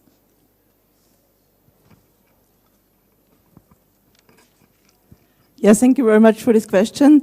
There are basically several initiatives we have in this regard. First of all, we have a program, so we have a INTERSAI capacity development initiative, the so-called short IDI, and this initiative has launched a program together with one INTERSAI knowledge sharing committee, and also we have close cooperation with UN DESA in this regard. And this program is supporting currently 73 supreme audit institutions from all over the world, especially from developing countries. They're supported so they get a lot of training. We have a draft, we have a manual for them how to conduct performance audits, which are using this whole of government approach. So there's a very comprehensive training for them to use this whole of government approach. And furthermore, we have, as I already said, adopted 4 approaches with regard to the contribution of SEIs to the implementation of the SDGs. And one of them is also relying to the public financial management framework. So there's currently a pilot program drafted in cooperation with the GIZ. So this program aims at also looking deeper into this alignment of the SDGs and the budgetary process as well. But in general, by this whole of audits using this whole of government approach, we aim at look into all dimensions of SDG implementations, in particular with regard to the 3 elements which I've mentioned before. Do you have a colleague for a question for a colleague in the panel? Yes. Hello. Hello, I'm Annika from UNODC. I would like to ask a question to our colleague Beatrice from UN Women, who presented this wonderful toolkit that you heard already about for 2 minutes. We were one of the organizations that contributed to it, so we know it very well. It's very rich. It has a lot of topics that it covers. And my question would be, because it's so rich and because there are so many aspects that can be picked up in different countries and regions, what the plan is, like which regions, which countries will be worked with, and what you plan to do. Thank you. Thank you very much. First and foremost, I would like to acknowledge the audience, and I hope that the audience will be given an opportunity to interact with us. I think that will be the mark of success of this session. So I want to respond to the audience. So this practitioner's toolkit on women's access to justice that we developed with UNODC, UNDP, and which was the other organization, OACHR, is being used globally. We are not going to be selecting any regions to roll out the toolkit, and it's already being implemented.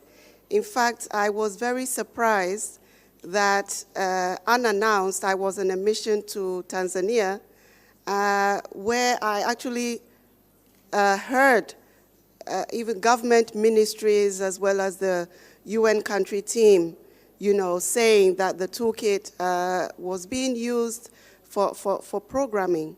So this is something that I would like to recommend to all government institutions as well as UN country teams. And like DFID, I didn't print any copies of the toolkit because I felt that it would be much more useful if we all went online to download the toolkit. But the advantage of using the toolkit is that it dispels the notion that first and foremost you have to be a technocrat to be able to implement women's access to justice programs. One thing that it does is to really break down into tiny pieces the Legos that you would need to build such a program.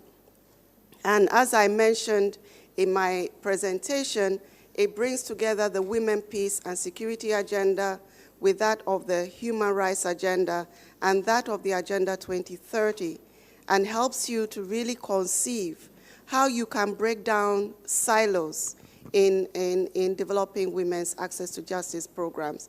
I'm not sure whether in your institutions this is the prevailing situation, but in many institutions, the peace and security agenda is on one end of the corridor, the development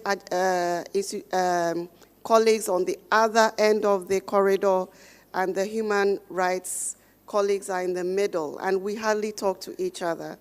And the essence of the toolkit is to bring all these colleagues into one room. One thing that I didn't mention in my presentation is that the toolkit also encourages us to work with the so-called informal institutions. And I say so-called because yesterday, the Deputy Minister of, the Deputy Chief Justice of Uganda reminded us that informal justice institutions are not necessarily informal. They are formal in a very sense of the word. And one of the things that the toolkit seeks to do is to remind us to work with our chiefs, to work with our local councils, to work with our queen mothers, and those who administer justice at the local level, because 80% of cases are actually adjudicated by these institutions globally. Thank you. Thank you very much, Beatrice. Do you have a question perhaps for other panelists? I think I would reserve my question to the audience. I would like to give that to the audience. Thank you. Anybody else with a question? Well, with that, I think we can turn it to the audience and let the audience give us a follow-up questions on the pitches we heard in this particular panel. Anybody would like to start?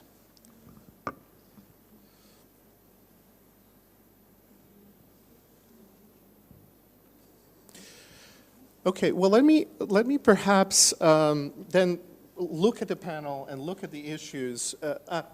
Yes, Mr. Sanjay, please. Mr. Hazarika, yes. Yeah, hi.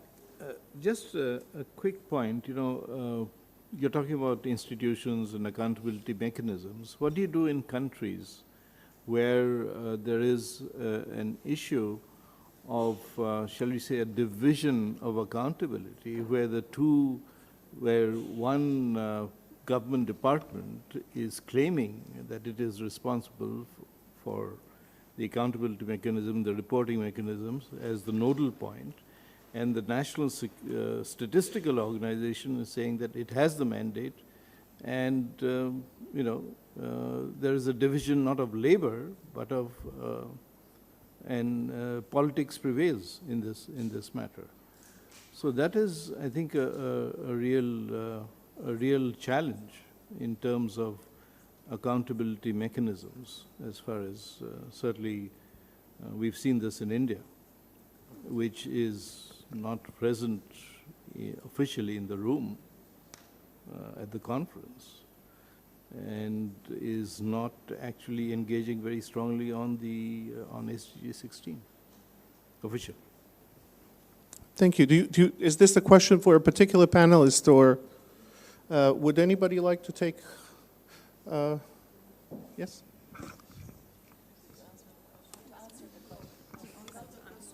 Me. Okay. Please. I can attempt. Yes, I want to ask a question. Okay.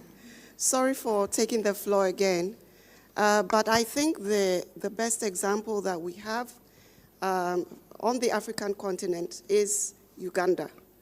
And the Uganda government has, in the past 20 years, established what is known as the Justice, Law and Order sector, which brings together 17 justice institutions under one administrative body. So because you are not really under the leadership of any ministry, but you have one administrative body supporting all these ministries that contribute to the delivery of justice, no particular agency feels threatened.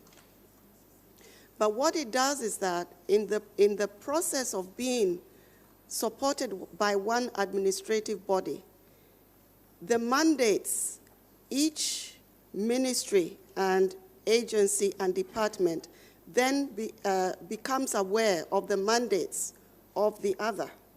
And where there is an overlap, because you are under one administrative body, it presents an opportunity for you to sort out the duplication of functions.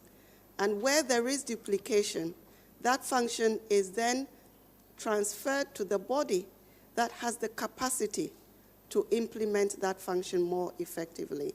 So I think that many times we don't look to Africa for examples, but I would even recommend to developed countries to look to Uganda for that JLOS example, which brings together 17 law and justice sector institutions under one administrative body. And this is why access to justice and the rule of law in Uganda is working effectively. Thank you. Well, it's actually a very nice follow-on, also a little bit focused on Uganda and also Tanzania, where we were able to do the combined legal empowerment and social accountability program, and it's on a much more micro level. But when you were able to combine health and justice service providers together, often there were some very basic process issues that neither appreciated about the other. And so in this instance, it was the completion of a PF3 form, which is required when a girl is sexually assaulted to register it, and then for criminal charges to be filed.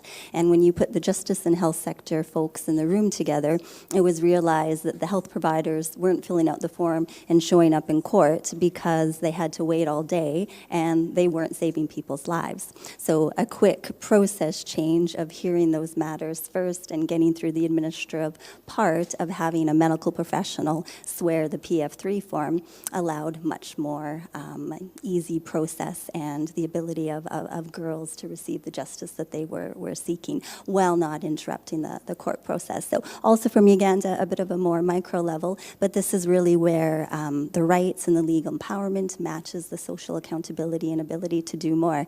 And without wanting to put on the spot, I think there was also a really good example yesterday from Bangladesh where maybe our colleague can speak to what they were able to achieve through paralegals and legal aid actors coming together also on that accountability piece. I think there was a gentleman from the audience. He raises. You had the question, or if you want to respond, yeah. no, he had a question. I think yes. Maybe he should start first. Yeah. Okay. Thank you for the opportunity. My name is Ansel Moli from South Korea. I'm doing the monitoring research project for COICA, the 10 countries, the SG16 from the civil society point of view. I'm facing a lot of challenges, so I need your help. I have 3 questions. Number 1 is, do you have the national indicators for SDG 16? We have global indicators, which are very, superficial. So is any, for instance, Community of Democracy, they developed the supplementary indicators. So any initiative on national and also local, because local government, local community, very important role. So any indicators at the national level which we can use about 12 targets of SDG 16. Second question is the nexus approach. Goal 5, we say the gender equality, 10 is economic social equality, and the 16 is political inequality. So in that sense, is there any nexus approach, 5, 10, 16 together, as a nexus? The last question is the Special Peace Group, PBSO and the Safe World. The last year there was a UN Secretary General agenda for disarmament, the last year. And he's calling for integrated approach into arms control and SDG. He made a very clear link. Is there any action plan in your organization linking UN Secretary agenda to the SDG implementation? So these are the 3 questions. Thank you. Thank you very much. I would first provide an opportunity for you to respond, and then we look at the different ways in which we can connect. If you can address the COICA question, that would be please, go ahead.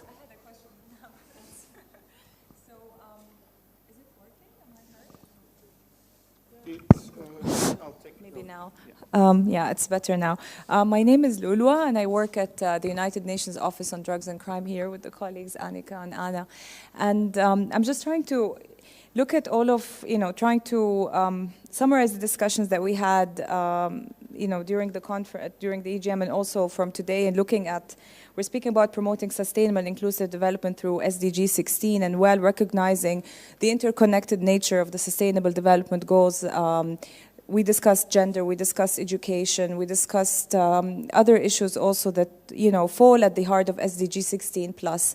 And at UNODC, we spoke about the tools and resources that we have developed when it comes to crime prevention, criminal justice also, and our other resources and tools also on rule of law related issues.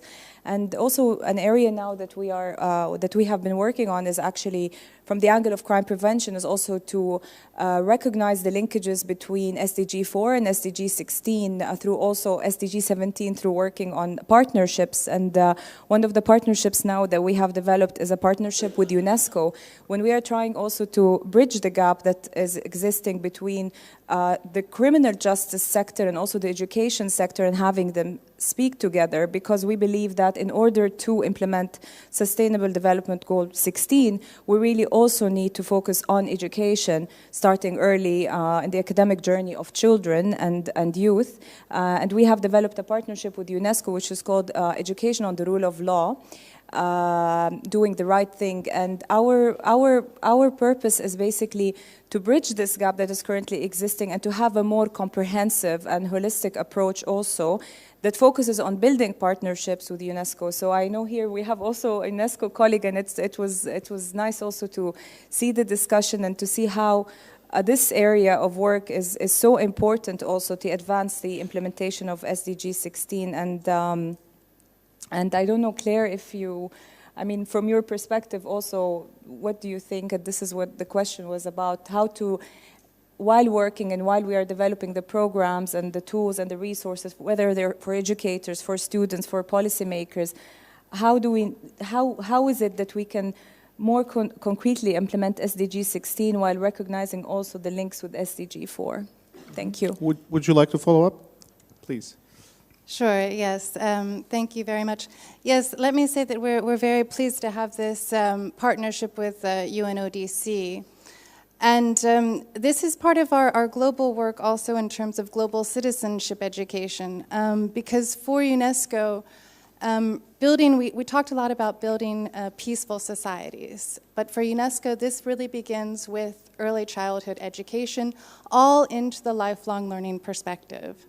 So this is why we need to we're trying to work with educational systems to reform educational systems so that we can include this in the curricula, so that we can instill the types of values and attitudes that we need, not only to prevent crime, but to promote conflict resolution, as a number of you have mentioned, to promote gender equality, to promote inclusive societies, and to make sure that schools are also institutions that recognize this. I mean, we need to also link this, I think, to some of the work that we're doing on the issue of school violence.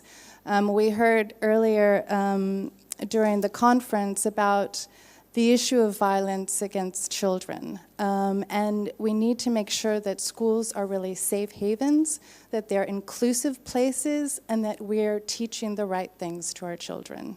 Thank you. So that was one on the nexus. We have a question from the audience, please. If you can introduce yourself. I know you've spoken before.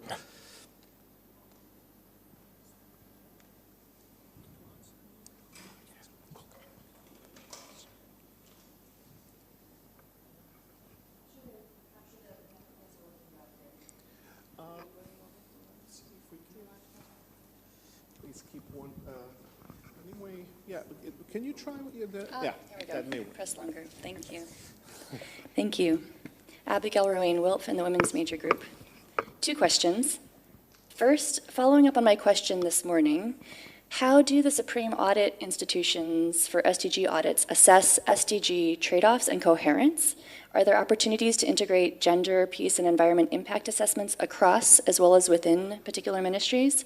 Do they go beyond national development plans, for example, to address trade-offs between military and development or arms transfers? And are there opportunities for linking this up with more forward-looking agenda?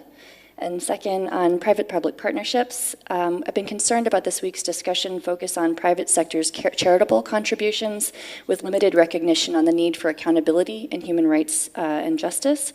From the Women's Major Group perspective, corporations can help realize the SDGs when they pay taxes, refrain from predatory practices, ensure labor rights, and ensure decent work and working conditions. So at the 18th July UN Business Roundtable Compact, will the organizers consider encouraging member states to commit to supporting the process for a Human Rights Council binding treaty on transnational corporations and other business enterprises with respect to human rights? Is this addressed to any particular panelist, the question? The first question was for the colleague who was addressing Supreme Audits, and the second was the person who had addressed the roundtable on the Global Compact, which I think was she not here? It's not in this group, yes. My apologies, okay, first only. Yeah. Would you like to respond? And then we have responders also to the colleague's question from Safri. Okay, yes, thank you for this question. So to explain it a little bit further, so for our SDG preparedness audits, we have also adopted a framework which contains 7 key elements.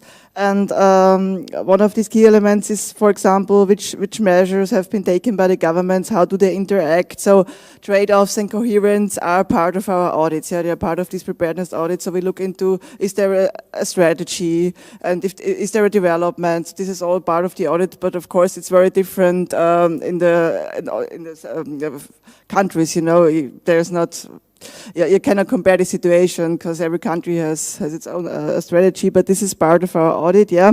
And the gender perspective, this is rather part of specific, the audits of specific goals. So gender goal 5, there have already been a number of audits, but the gender aspect is also, of course, also incorporated in other goals and targets. So this is rather part of our second approach then, to conduct performance audit on specific SDGs and targets. And we have already a number of gender audits which have been completed, for example, in Latin American countries. So there has been a cooperative audit under the lead of the SAI of Brazil, where now they also looked into the gender aspect.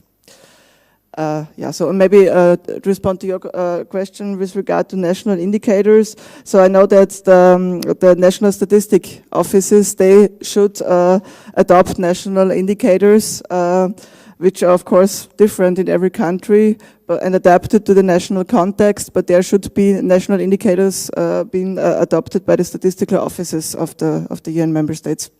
So, thank you. Excuse me, could I just add to that answer? Over here. Way over here. Sure. Yeah, just because I'm part of Intosai, I just want to add to the answer to help you understand. Auditors generals or supreme audit institutions can only audit against what the government has said it's going to do. So unless the government has said we're going to be policy coherent, we can't really audit against that. They have to actually say that.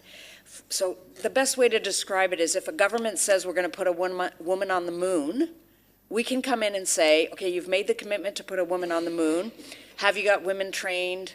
How many of them do you have? What happens if one gets sick? Do you have a ship? You know, do you have a plan? Do you have the fuel? How are you going to get the ship back?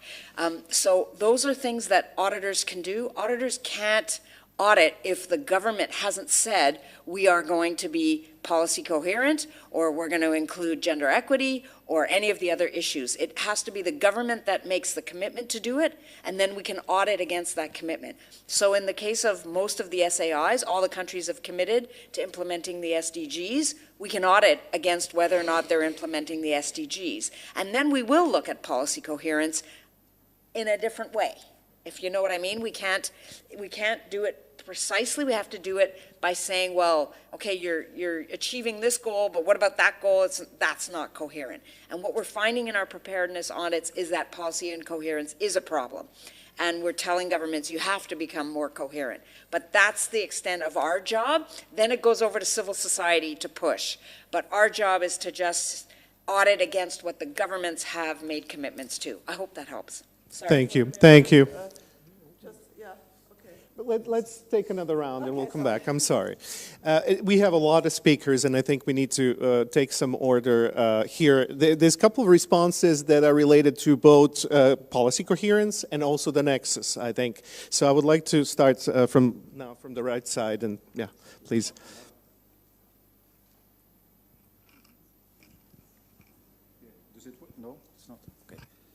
Thank you. Mark Tollner from the OECD DAC Governance Network. I'll get to the point on indicators.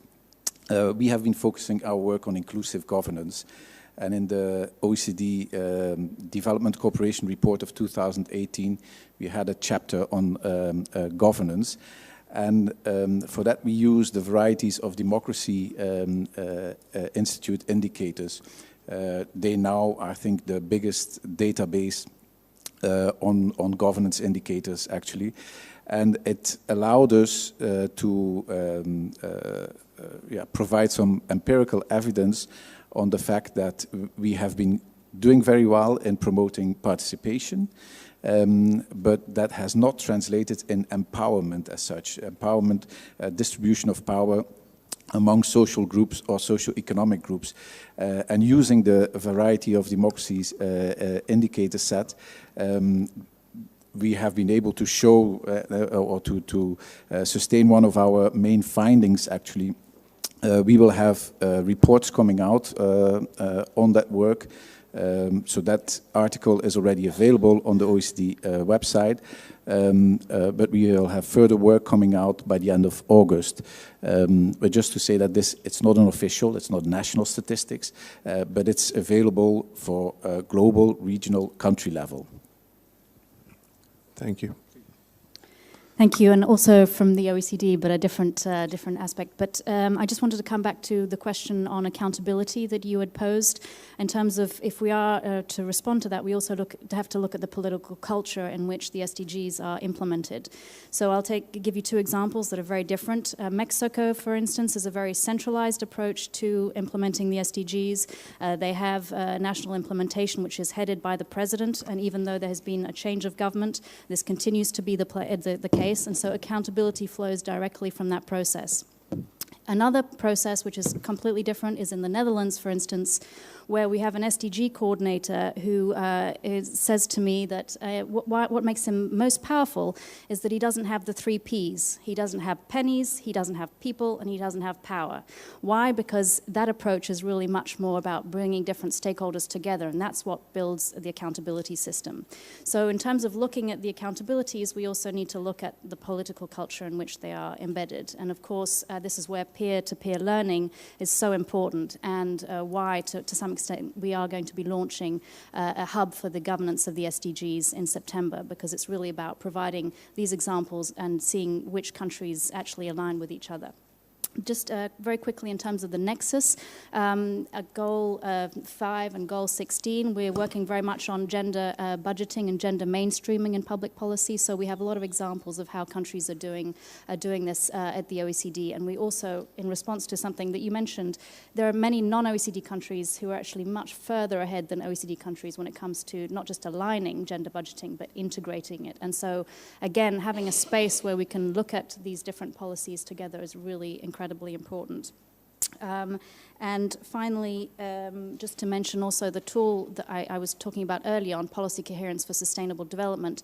Once it has been approved by the OECD, we'll be looking to develop indicators. So this is also a conversation which we would really like to have with Supreme Audit institutions and others in terms of how do we actually measure and make countries accountable for implementing the policy coherence agenda.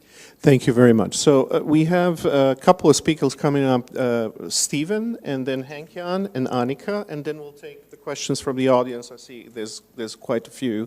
And let me also note that mentioning the accountability issues and governance, I think this is one of the issues that perhaps Mr. Gandhi could also address in relation to the study you've done after we do this round. So please. Okay, thanks. And I'm just going to respond to Anselmo's comments and maybe a few comments here. So I'm Jordan Street from Safe World. I held up that Infinity infographic.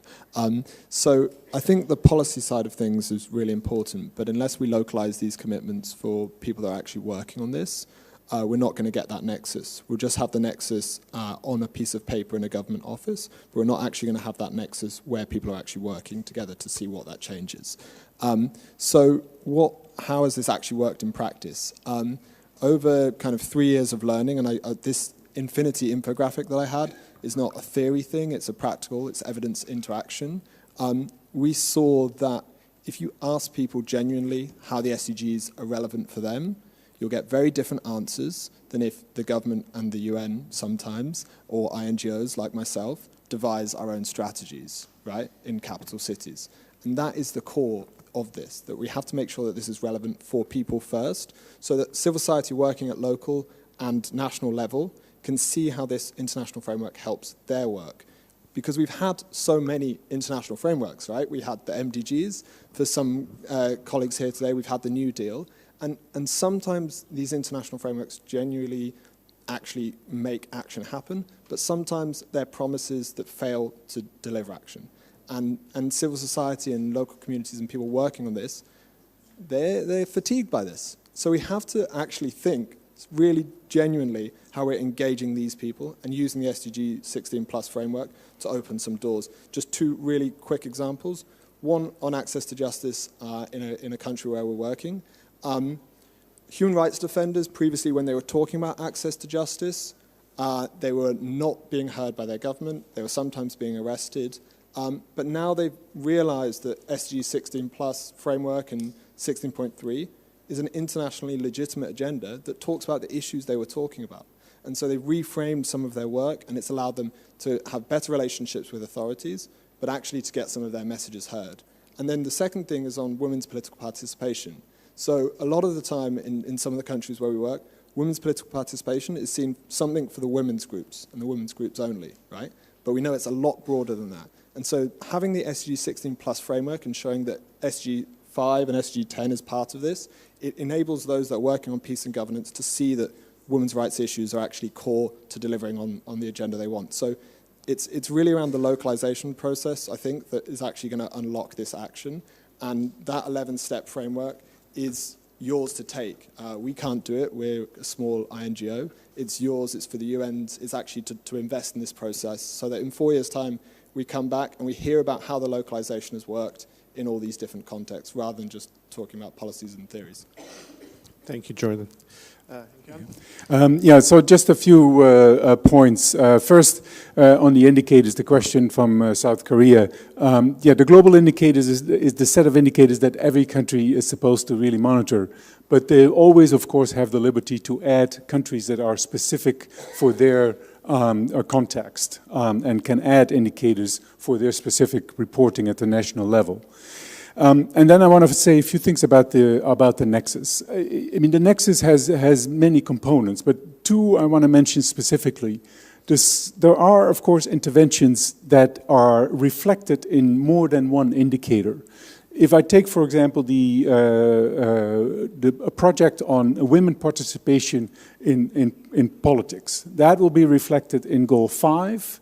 That will be reflected in Goal 10, because 10.2 has a phrase about social, economic, and political inclusion.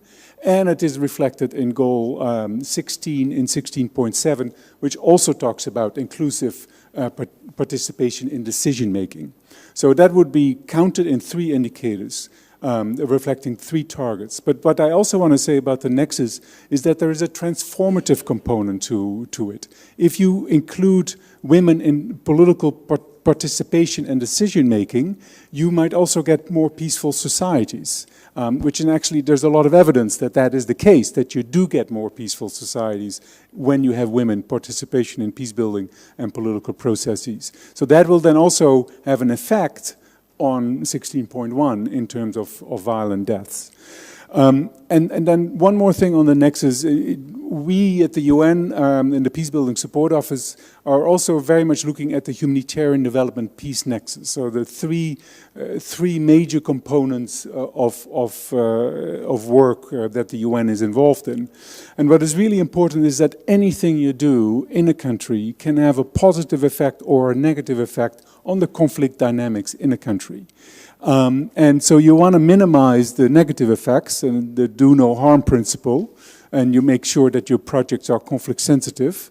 But you also can have a positive effect, not by changing what you do necessarily, but how you do it, by bringing different groups together that, for example, have been at odds with each other, and bring them into the design process of a project. On education or health or food security.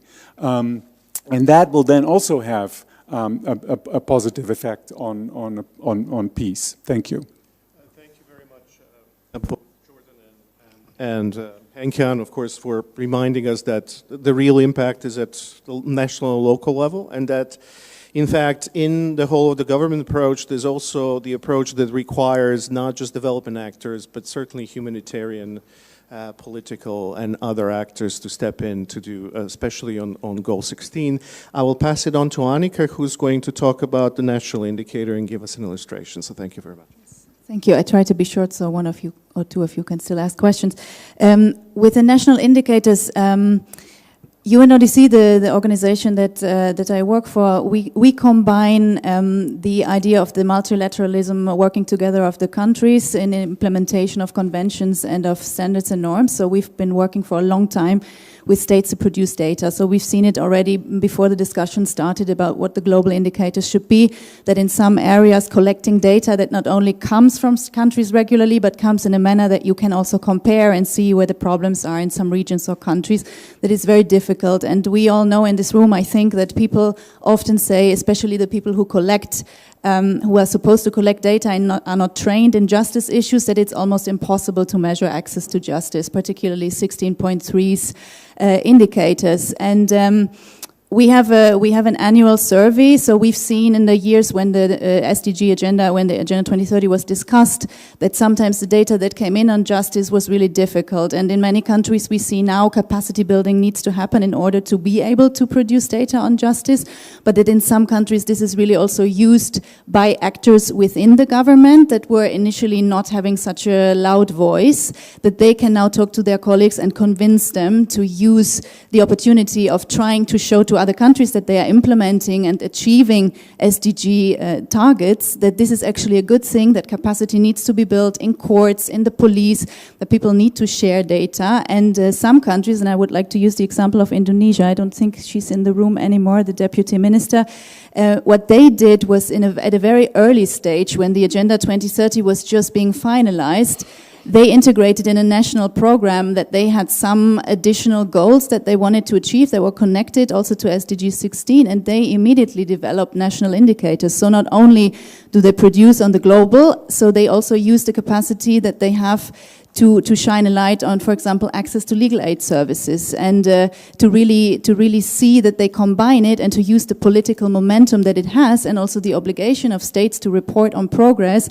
to convince other parts of government to work together and actually share data and produce better data. And I think this is the way to go, to see you have to report globally, you have to try to show that you're doing something, but to link it with other things that are important in the national progress plan or whatever exists in the country, and to really see how this can be sustainable, and to show that if you invest now, you can report towards 2030. But this hopefully then also stays beyond that.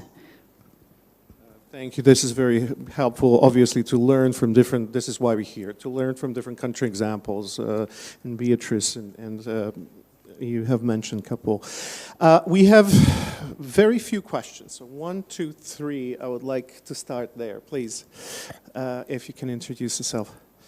Hi, my name is Yelena Chicha, and I'm from Global Affairs Canada, which is our Ministry of Foreign Affairs, Trade, and Development, which is also a mouthful.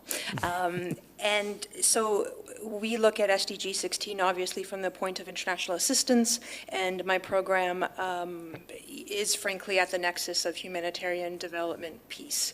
And we know that this is not, people who have been working on these issues know it's not a new idea. You know, Agenda for Peace in 1992 talked about integrated approaches, and for us, that's frankly what it really comes down to, integrated approaches. And all our evaluations have said you must be integrated. Although speaking in recent weeks, speaking with our own civil society members in various events or whatever, finding that integrated approaches for them are actually really difficult, and for a number of reasons. Either they're not mandated, or our funding system doesn't allow it, or whatever. So my question is to the practitioners, the people who represent civil society, although anyone can answer. What do you need from donors? What kind of support is necessary for you to take on more integrated approaches so that the nexus can be addressed more effectively? Thank you. Excellent question, thank you. Let's take the round, and then we'll have a chance to respond. Erin, please. Thank you. Erin McCandless from Civil Society Platform on Peace Building and State Building. 2 questions. First, probably targeted at Henk-Jan, but possibly also Jordan and anybody who would like to answer it, around horizontal inequalities, given the importance, in particular coming out of the Pathways for Peace report. And the question is really, you know, how do we measure it? There's goal 16, there's goal 10. Are there concrete efforts to try to find a way to measure this? And what is the status of, what is the status of the coherence and dedication to disaggregation of data, in particular across ethnicity and race? And are there other ways to get at this? Secondly, probably for the representative from UN Women, but anyone who would like to, the panel yesterday on customary and informal institutions was so great. It was really terrific. And I think it raises the question of how is this being measured? We actually did create an indicator for that in the New Deal process, where we developed indicators for peace building and state building goals. We thought it was really profoundly important. And I guess I'm wondering, yes, are there any concrete efforts to try to do this? Is it just being left up to every country?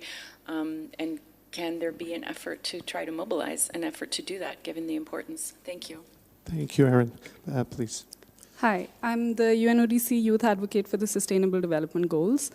And so one of my main priorities is to actually link youth engagement to all the work that we do for the SDGs. And what that means is not only having youth-focused programs and projects in different parts of the world, but also to make sure that in every regional strategy or programs and projects, there is a youth component to it. And that's what we're trying to work towards. I would actually like to know from some other organizations to share some good practices or some things that they've found as helpful in these efforts, also from organizations other than the UN. So Safer World, DFID, OECD, yeah. Thank you very much. Okay, so we have limited time left, and I would like to actually ask the panelists who haven't spoken yet to have a chance to respond. And let me start.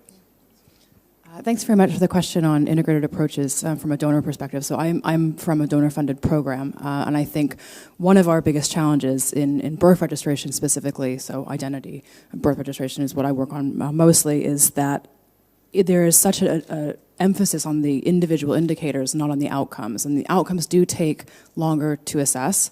But the work that we do, I mean, if we register a baby girl, that's going to have an impact on her ability to access education, her government's ability to plan for education systems, her ability to access health and financial services later on down the line. So because the SDGs are structured in quite an almost vertically integrated way, and there's such an emphasis on the individual indicators, I think we lose sight of the more holistic outcomes that can come from some of these intervention and on-the-ground activities.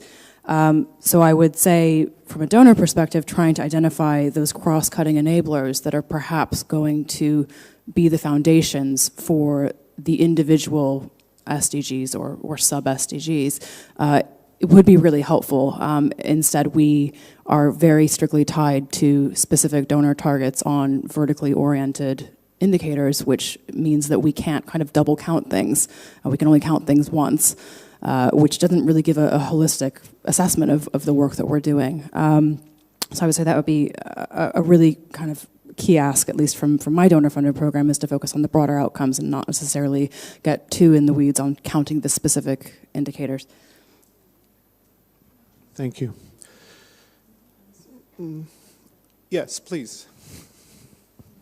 For the last speaker, I am much interested in your work around using the mobile technology for registration of births.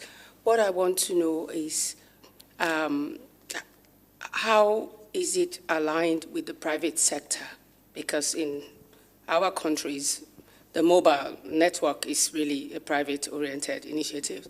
And secondly, what are the implications for data management and data control? And how is your work connected to the government's broader civil national registration systems? Thank you. Thank you. Anybody else from the panel who hasn't spoken? Would you like to respond?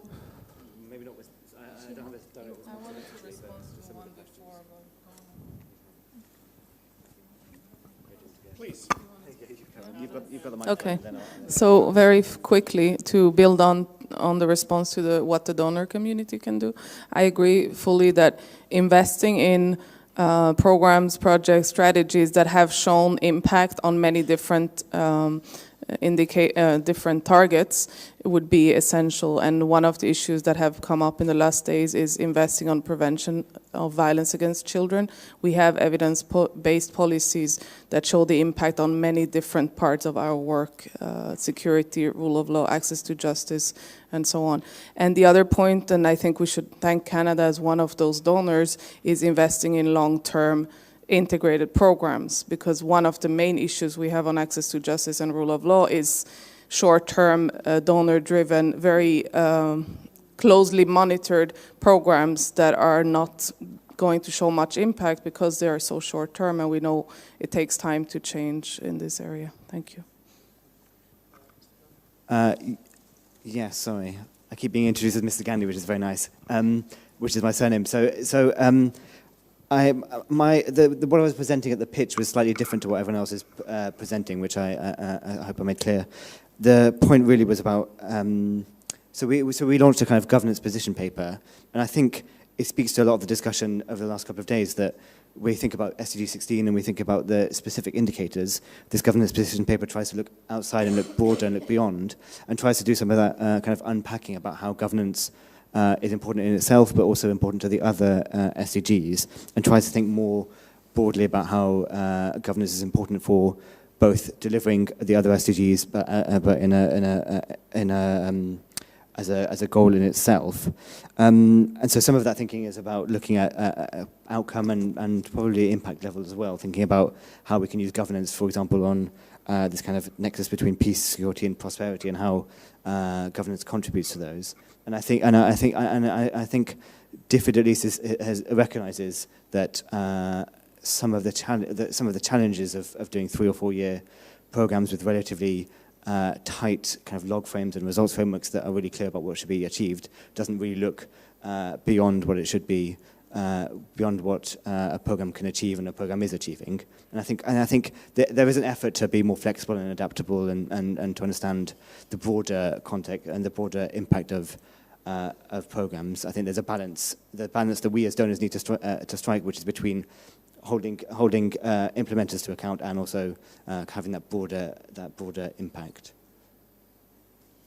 Yes, I would like to add to the response to Canada with the example of what we're doing with donor support from not from Canada concretely, but we have other donors like Sweden, the Netherlands, Germany, who are very strongly supporting the work around the SDGs and the using the SDG indicators to measure progress. So what we find very, very useful is thanks to this support, we're able to organize these multi-stakeholder groups and provide capacity building to them, because we have this communication challenge that we have spoken about during these days, that you have, on the one hand, those who may or may not have the data or should have the data. Then you have those government officials that are mandated with the VNR reporting processes. What we have seen is that very often they don't speak to each other. So this link is still missing. So we have been contributing to building bridges between those holding the information, those that are supporting, that are supposed to be preparing the reports and analyzing the data, monitoring the data. So it is a communication challenge. So this support to this multi-stakeholder capacity building is crucial. And then I would also like to add that earlier this morning, or maybe it was yesterday, one of the panelists or maybe a participant was saying that how do we get people involved? How do we get people ownership of the SDGs and interested in the SDGs? So here the role of media is also very important. So involving the media in these multi-stakeholder groups is very effective, because they can also be actors in this process by giving visibility to the work of governments in making progress towards these SDGs. And if the progress is there, or maybe if there is a lack of progress, then they can be very effective in putting pressure so that there is more progress on these issues. So involving the media is very, very effective. So those were the comments that I wanted to Thank you very much. I just wanted to give Mr. Hazarika was asking for a comment, and having talked about media, I think. And then I have basically Jordan also addressing the issue of integrative approaches, and Hank Jan. And I think we may have to stop there. Well, I'm just picking up on the point you made earlier about pieces of paper lying in government departments, because unfortunately that is happening much more than it should.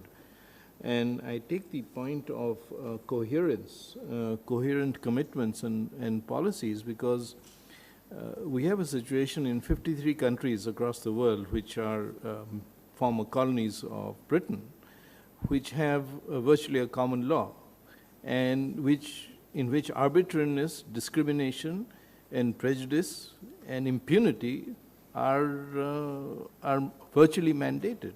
And it is a huge task to really challenge this process. You're talking about an entire overhaul of the criminal justice systems in many countries over the next 11 years, and they haven't gotten even to point A. So, you know, in your accountability, I know that in July there will be a review, a robust review, and in September people will come and make statements at the Assembly, at the GA. But the point is that this is a very difficult situation in country. And governments are not helping because shrinking, the diminishing civil society space, whether it's for media or for human rights defenders who are targeted. So I think this is something that we need to really look at very, very carefully, because it's not really been the focus of, you know, in the 3 days we've been here. I think this has been missing. There is a sense of urgency in people in the room, but there isn't a sense of urgency often at the domestic level, and that is the challenge. Thank you for that comment. So just to respond to the colleague from Canada, 3 quick things.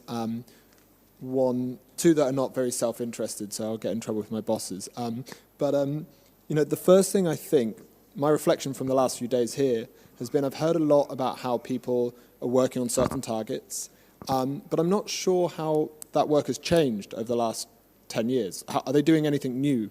And one of the good things about SDG 16 Plus and that broader framing is we all see little bits of ourselves in it, or our institutions. So we're coming together under that framing.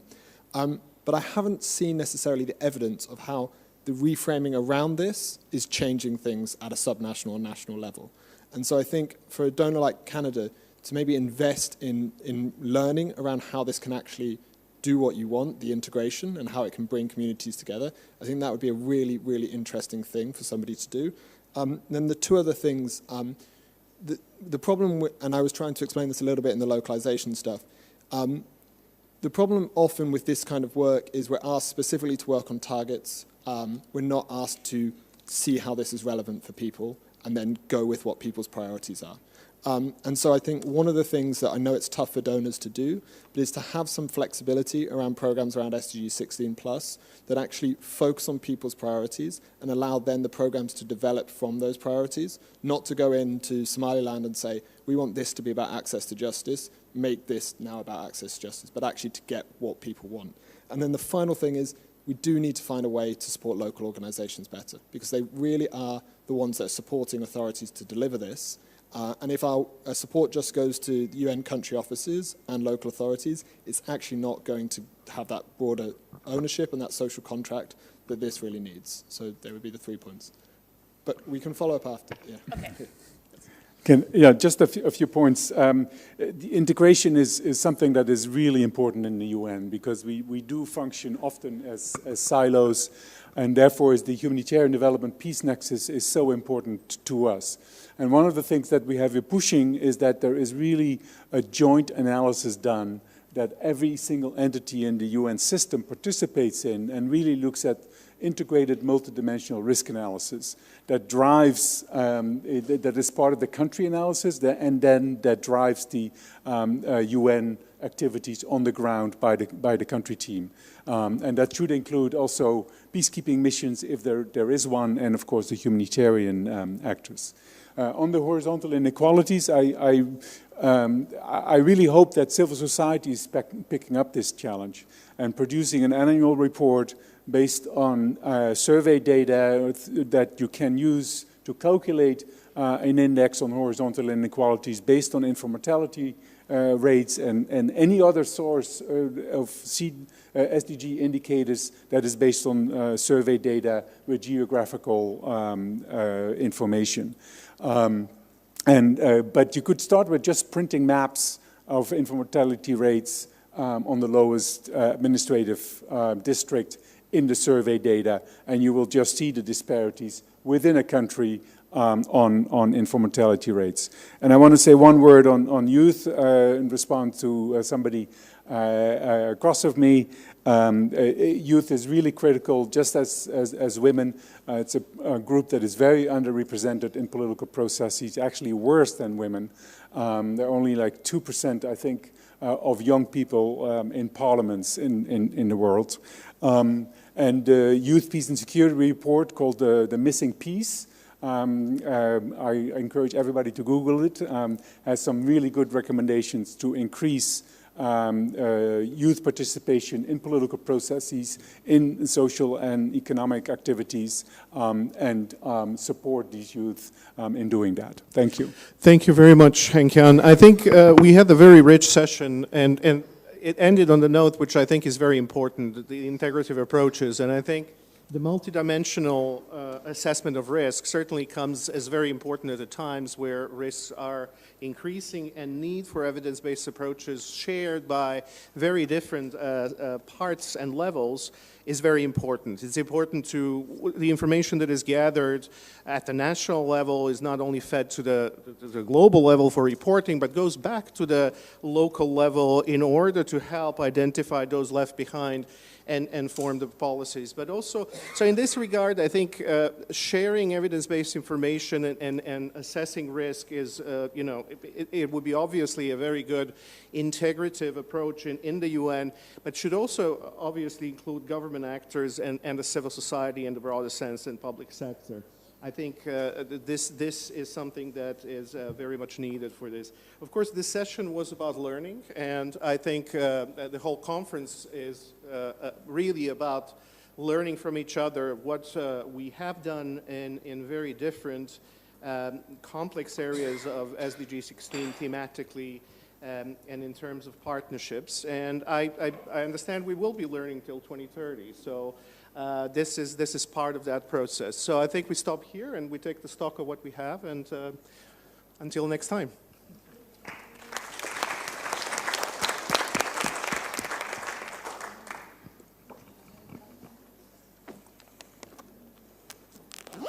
Thank you. Lunch is served, and see everyone back here at 2 for our final session. Buon appetito.